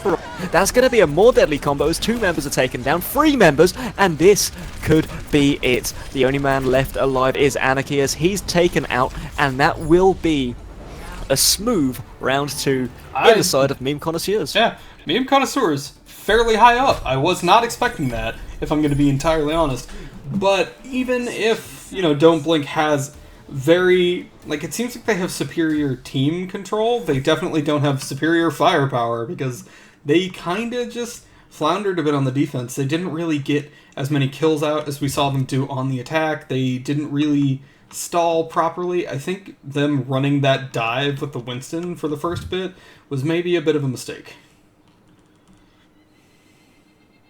But of course we will be coming into round 3 now. Both teams have an idea of how the other plays, but looking at that last round, very clean execution. Not something that we can really overhype and start getting shouting about, but that was just super clean. Yeah, no, it wasn't anything like, oh, this is this crazy Blink ult that's going to get like 3 people with the sticky. No, it was more like, okay, this is consistent kills, this is consistently good team play, consistently good firepower, consistently good at staying alive. As opposed to, unfortunately, in the last round, Don't Blink, who just didn't have the firepower to come back at that and didn't have the defense power enough to really stay alive. Of course, looking at the scoreboards as well, 4 minutes 6 seconds to 1 minute. We do have Don't Blink on their first attack. See what they can do with this 1 minute. Superior Base doesn't manage to find anyone with that fire strike at the very beginning here. Blink pushing in now. He's got that Tracer once again. Somebody did say in chat, Blink, please stop. These men have families. We're going to have to see if he can pull out that performance again. But it's 3 kills already coming out from the side of the Meme Connoisseurs on a very successful defense once again. One of the main healers is down, but on the defense, they have both of the main healers available, so I don't think it's going to be much of a loss for them to lose just one of them, especially considering the other one is Mercy, that has a 70% of her ult charge already. And Blink is going to get hooked! Beautiful shot coming out from Squeezy there on the execute. Everyone now starting to push in, but Superior Base is going to be backing up the defense here.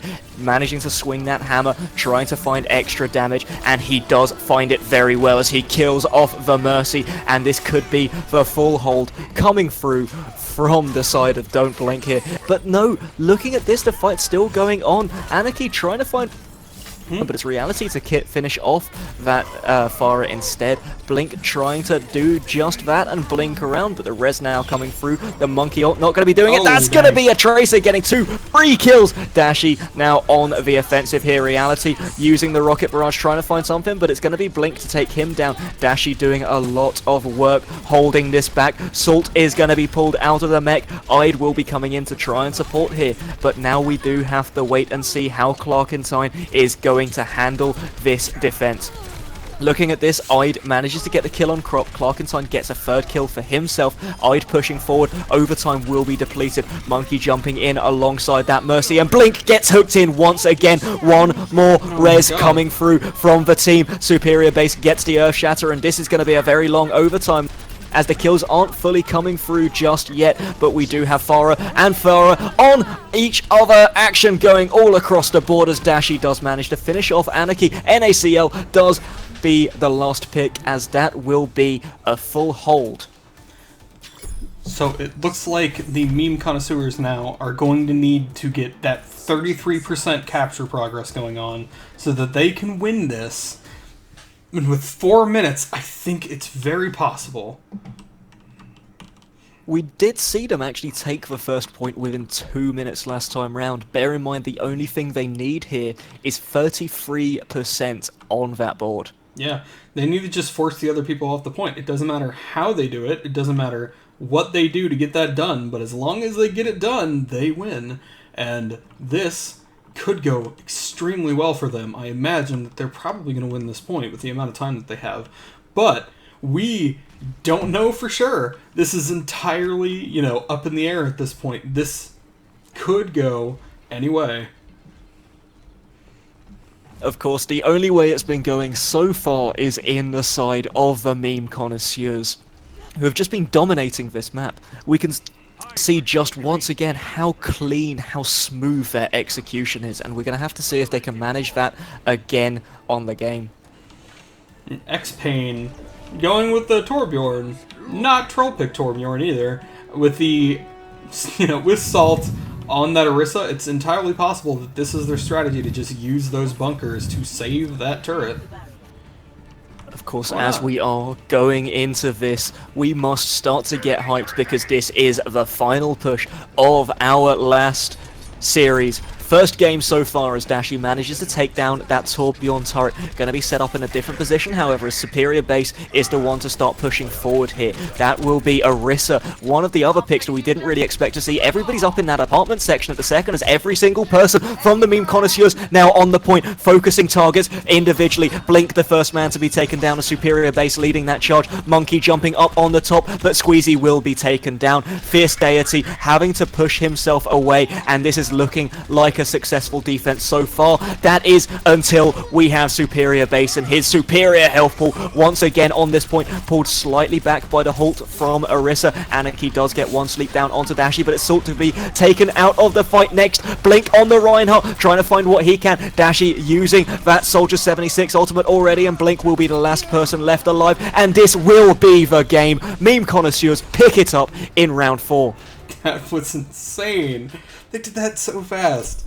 Like, I love that. I love fights like this. And you could tell that they were doing it clean the entire time. They knew what they were doing. They knew exactly how to run this. And going into the next map, we may see the same amount of dominance. As much as you can say that was a very quick round, my lungs do not feel the same. Continuous fighting coming out as it's Blink, the man who dominated the first round with that incredible free K, and just seeing how he did that, managing to jump in from halfway across the map to get that Q press in. Beautiful work. That was the most impressive play in that entire match, but sadly, not enough to win it for them. Unfortunately not. We did get to see Don't Blink pull out an incredible performance, but as you mentioned, meme connoisseurs did manage to take that all the way for themselves. So we're going to be going up into our second game of this series very soon. Meme connoisseurs taking that first win and going 1-0 up in a pretty dominant fashion at the end of the day. Yeah. So, meme connoisseurs 1 and Don't Blink 0. Looking at that first game, however, I know they did lose in the end, but it's very tempting to actually give Blink one of the MVP players. He did so much work to try and stall out pushes and to further the push when they had the attacking side. Definitely, definitely. I think Blink that did so well on the attack, knew exactly what to do, how to go in, how to engage with that, when to use his ults properly, and they had just enough communication to make sure that his ults always went in hard.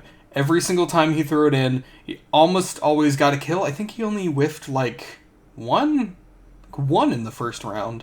And usually for a Tracer, that number is a lot higher, so it's very good. Of course, going into Game 2, we're going to have to see how both of these teams are able to navigate around a different map of the same style in the sense that we are going to be having that hybrid format. Of course, taking a look at it, I'd already locking in the Sombra, but we did got a game crash. Yeah, this is a manual start again. I think they set the lobby wrong before, but it's fine. We could just get in when we get in. That's no problem at all. Of course, looking at King's Row once again, we did get to see this map earlier as well. What are we expecting to see? A player is not in the lobby anymore. Squeezy, the lobby owner. So, yes, this is an interesting issue. A good start to this game as well, which is probably one of our more hyped series for the day. Yeah. I mean, looking at this from what we've already seen, huge work already. When we got to see this map last time round, it was in the hand of two Division 7 teams. How can we expect these Division 5 teams to navigate and execute? I mean, seeing both of these teams extremely well. Like, this is team coordination that you don't expect out of Division 5. You expect this sort of thing out of, like, Division 3 and above. And they are always on top of, like, who's doing things, how to work. They have good fire control coming out of meme connoisseurs. They have very good coordination on Don't Blink for their ults and everything like that. It is just really smooth from both of them. Just meme connoisseurs is a little bit up on the attack game right now. Do have Right Hook Raz in the chat saying meme connoisseurs about to steal this entire competition. Of course, we're going to have to see whether they are able to steal this first series.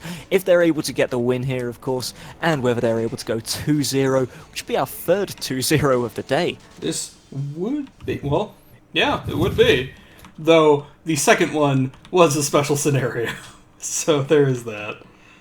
But of course, referring to that second game, it was once again on King's Row, so hopefully going to be seeing something very similar, because that was a very entertaining series to watch. It was definitely a very entertaining series to watch. I think going into this, we need to be watching out for Dashi, how he attacks, how he's like playing up this, because he was on fire as Soldier last round.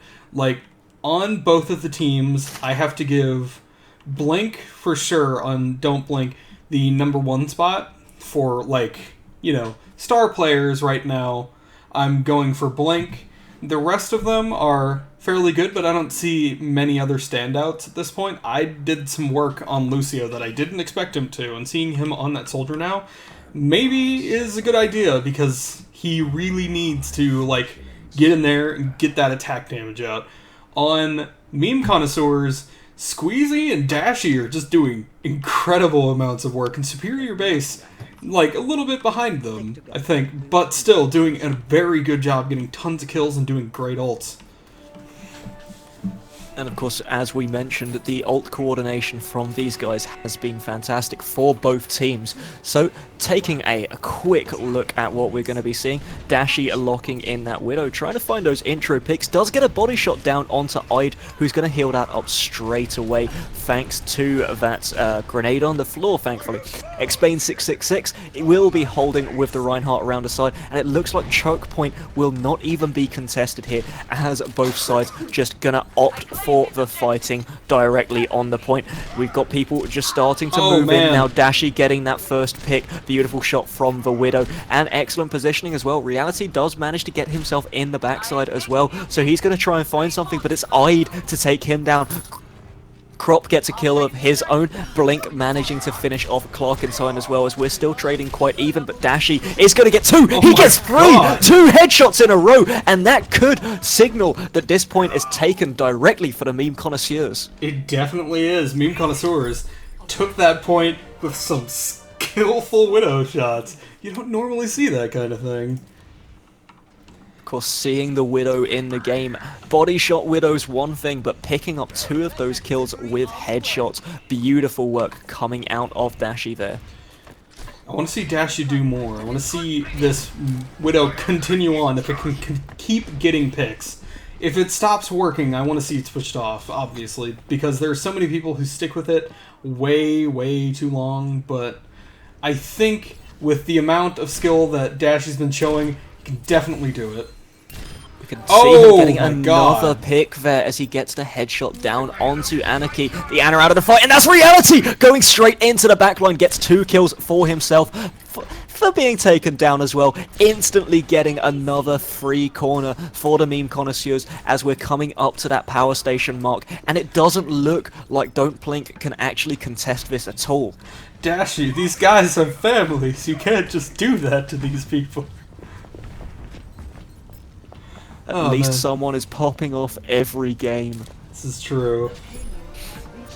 Every single game we have somebody who is incredibly talented at something. And giving us a great series already, even if we are only into the second game of this. And I'm really hoping that we do get to see a third, because these teams are really keeping me on my toes as Reality does get slept on top there. Looks like NACL going to be jumping up, trying to find him, but doesn't manage to finish off that pick.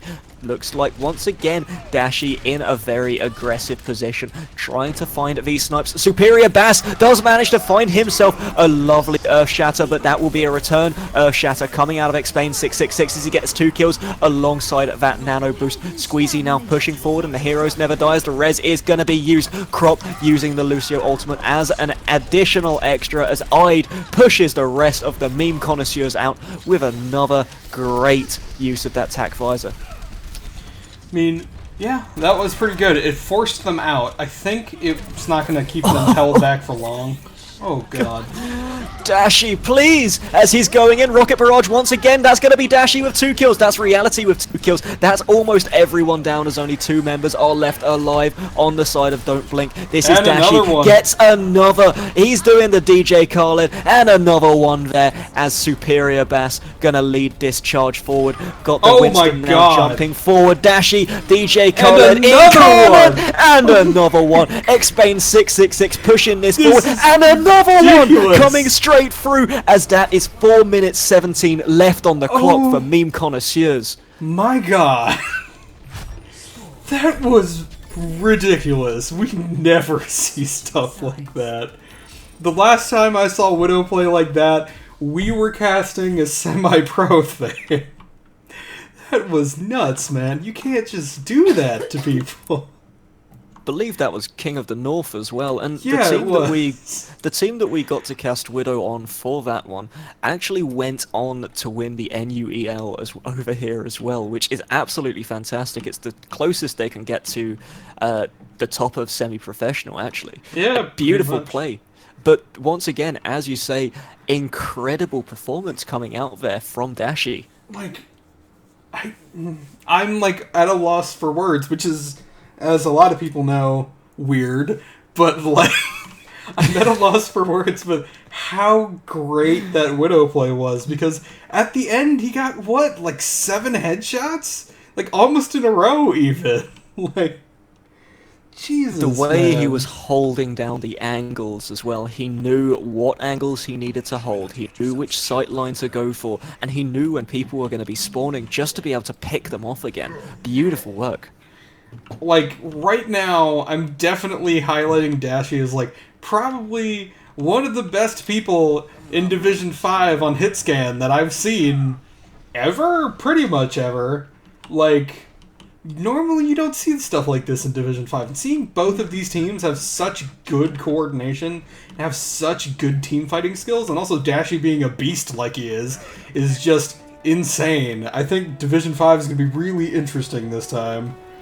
Our research coming into this game as well did also highlight that Dashy is a very strong Widow player that will usually switch over to McCree when it isn't working, but instead he's going to switch over to McCree even when it was working. Just incredible work from that hit scan. Blink is going to be trying to do the same, but doesn't manage to find anything, hasn't switched out of that Widow role just yet, as the fight hasn't managed to come through and out of cinema just yet. Give it a little bit of time for it to work, but if it doesn't work in like the first minute usually, I think it's probably a good idea to switch off. looking at the approach that is going to be taken Oh. from Don't Blink here. They've managed to jump over, trying to find something onto Crop, but Crop does get a beautiful sleep dart to finish that off. Fierce Deity and Blink now getting headshots of his own, pushing in onto this point. Still a lot of time to go as Superior Bass going to be charging out of this. Does get the Widow of all people, but this is mostly blue across the kill feed here as we're pushing in. Squeezy going to be caught out, but does get a pick of his own. Anarchy pushing forward now, and it looks like everybody's just fallen off of this point before rejoining and regrouping for it. Yeah. Right hook Raz in the chat. Dashy shoulders looking a bit sore. I have to agree.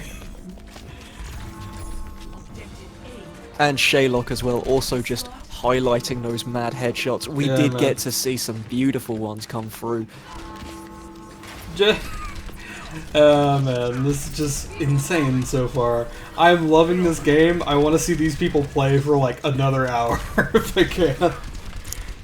I'm not sure our voices are going to survive for just that long, as I we're don't going to be think so. heading into the second point of this map here, the Streets phase, which is something we usually see teams just manage to stomp through with the momentum that they've got. With these teams though, it could go any way because really they're both very good. It's entirely possible that the defense can pull this off. And Blink does manage to get the opening pick here. Tactical Visor will be coming down, trying to find any extra picks, but that will be Transcendence used to try and negate that. Dashi does finish off Blink, and Anarchy does only find one pick with the entire use of the Visor. That's going to be an ultimate now coming through from Superior Base, not managing to find everyone as people just managed to dodge out of that one. Fierce Deity pumping those balls from far away, and he's going to try and find extra damage, but this will be a fairly easy corner for Don't Blink to take here. Yeah, I think so. Don't Blink Oh. are going to be taking the backline fight instead, but that's going to go against them here as Blink manages to find himself 2 kills. Dashi will be one of the players who was taken down, and it looks like we do have the side of the meme connoisseurs having to fall off a little bit here. Managed to fall back. Reality does pick up one as the defense is now being mounted before the power station is going to be a consideration. Anarchy pushed into a wall. Superior Base keeping it alive here with the help of the Ana in the backline. NACL pushing far forward, but no real trades across the board just yet, but Blink does take one for himself. Squeezy now pushing very far forward as Reality trying to back him up.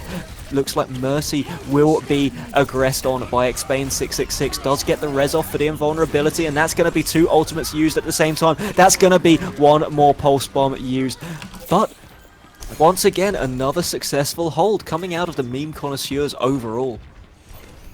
I mean, meme connoisseurs know what they're doing now, and they definitely have stopped the momentum going forward. They only have to hold this for another 3 minutes, and I think it's entirely possible that they can do that. They have shown just how well they are able to execute coming into this.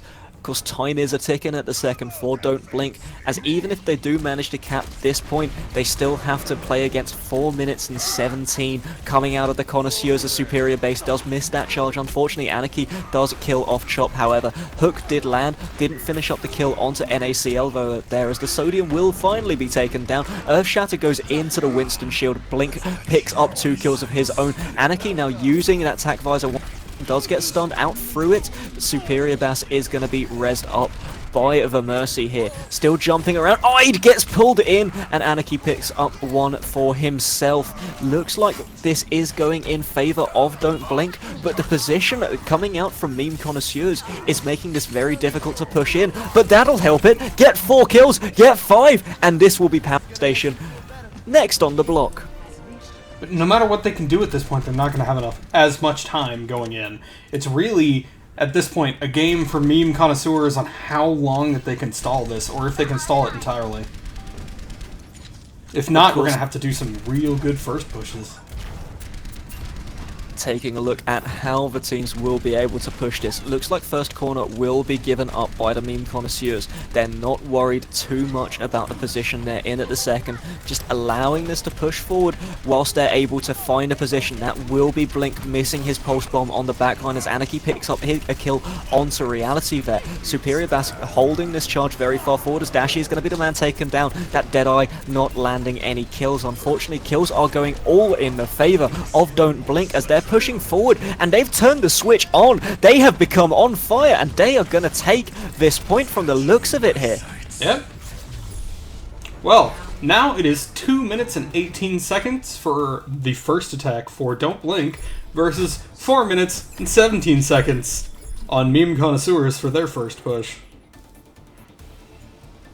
Taking a look as well at how quickly Don't Blink were able to take the first push, as well as Meme Connoisseurs, it looks like we'll probably be getting scores in the region of around about 5 here. Yeah, it's entirely possible, because I think if Dashi can keep up the attack, like when they are on the attack, then they can just push in if they have that Widow popping off like it did the first time. Though they are on defense the first time, their defensive hold will determine how much they have to push. Or if they'll have to push at all, honestly. Triple tank will be coming out here from the Meme Connoisseurs. They don't have the Ana though, relying heavily on Clarkentine and Crop for all of their healing. I'm not super sure about Mercy with triple tank, but Clarkentine has been doing pretty good this entire game, and Crop is, doing good at moving them in and moving them out, so I think that it's possible. Just maybe not, the best decision. Looking at the composition coming out of Don't Blink as well, we do see quite the divey comp come through. No Genji, however. They're going to be using Blink on that Tracer once again. He's managed to do a lot of work on that pick so far.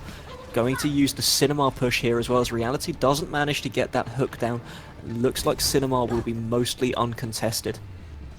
Seems like it is. They're just going to hold on the point and keep that percentage up if at all possible, so that they can come back in and have an easier time.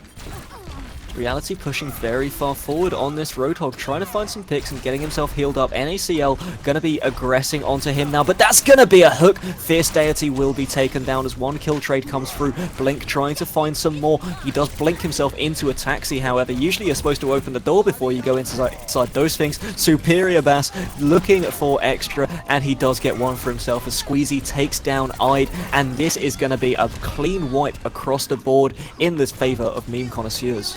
Yeah, I think so. Question is, to ult or not to ult? Not to ult, because walking back at this point is going to be faster, and Anarchy just went down anyway, so not a Very problem. good stagger. My ultimate is charging. We do see that was actually a stagger as well, because now Don't Blink have only 5 members available for them until that soldier is available to respawn.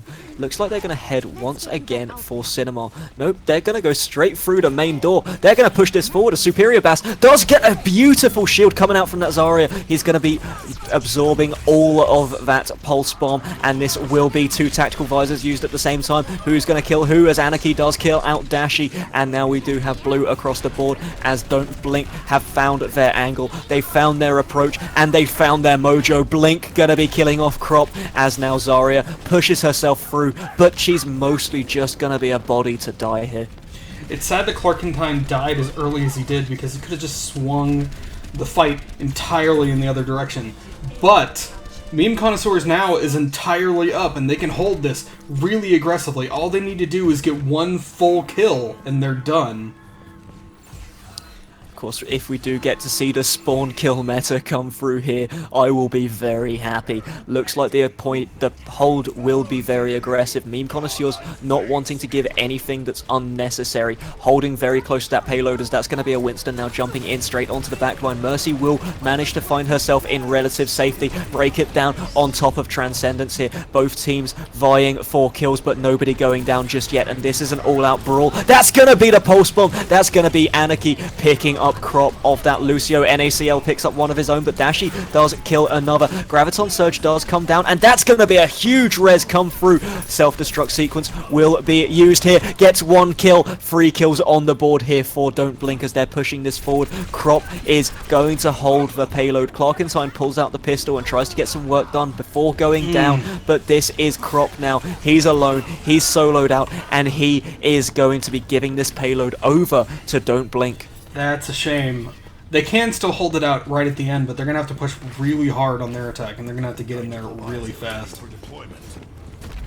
They've managed to get the second corner here, and they are pushing this up towards the power station. We do have spawn advantage directly in the favor of Meme Connoisseurs here, as X-Bane does get himself hooked in. Superior base with a huge Earth Shatter takes 3 onto the floor. Break it down will now be used by Lucio, as he's going to turn up this volume and turn this fight up to 11. Overtime depleted as everyone pushed off. That was a good Earth Shatter. That really pushed everybody out of the way. And of course that does lead us to 4-3 on the scoreboard. No time left for Don't Blink, so the Meme Connoisseurs will have to use this 4 minutes that they have available to push further than that. Dash is going back on that Widowmaker, and I think that Don't Blink should expect it now, so it may have a bit less effectiveness, but they knew it was coming at the last point on the first attack, and they still couldn't handle it, so it's entirely possible that even knowing it's coming, they won't be able to handle this properly. They won't be able to shut it down. They do have Salt running on that Winston, I imagine, to dive on Dashi, but could, you know, not work out in their favor, especially if that Bastion still sticks around. I am not a huge fan of the Attack Bastion, but the Attack Bastion, if it's done properly, will destroy everything. Definitely the case, and of course we do get to see Bastion, when he's in that tank configuration, does a lot of damage, can solo out so many of the members coming out from the side of Don't Blink. Gonna have to see how the 4 minutes and 17 will be used by the Meme Connoisseurs here. And Crop has changed back to Lucio. So, just trying to trick us, but hey. Oh, it was worth a try. Yeah.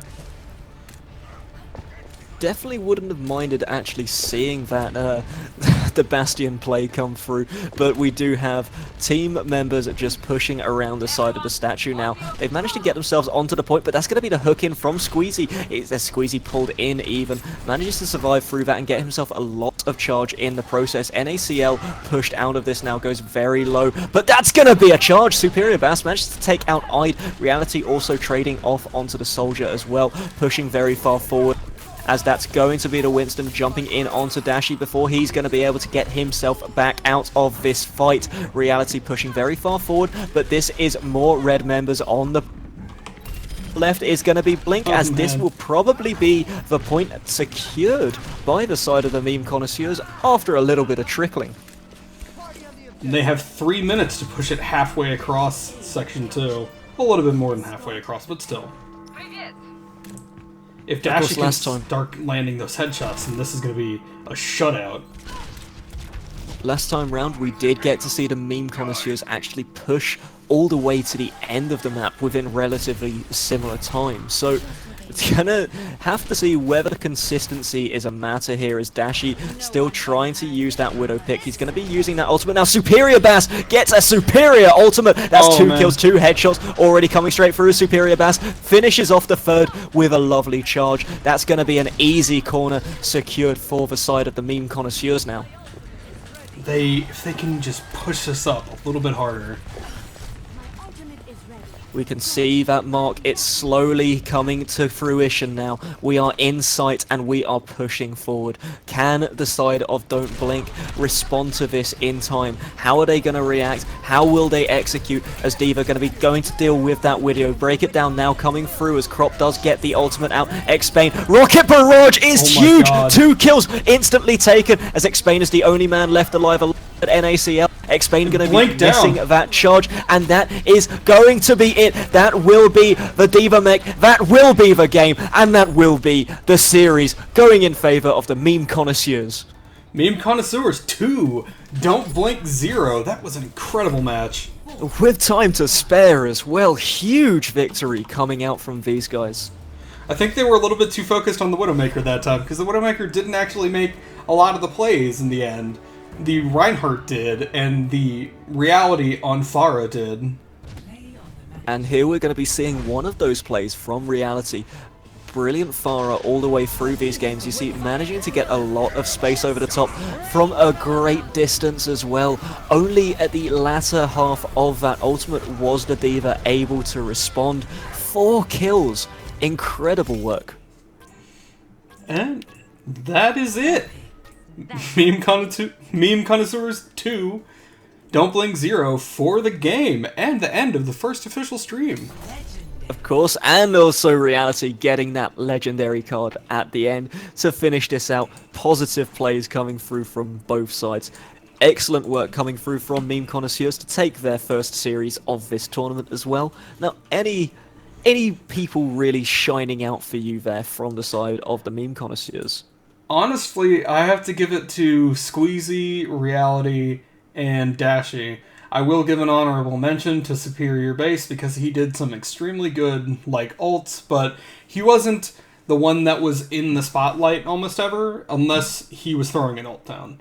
Squeezy was able to get 2 or 3 kills by himself most of the time when he was playing that Zarya, or when he was playing the Roadhog, he was always getting those really good hooks. Reality on that Pharah at the end really just secured them that victory, and Dashy the entire time was consistently good on every hit scan that he was playing.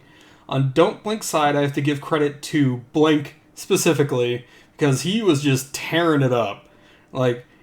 On the rest of their team, they were doing fairly well, but I think they purposefully highlight Blink because Blink definitely has a lot of attacking potential. So that's my opinions on who were the best in this game.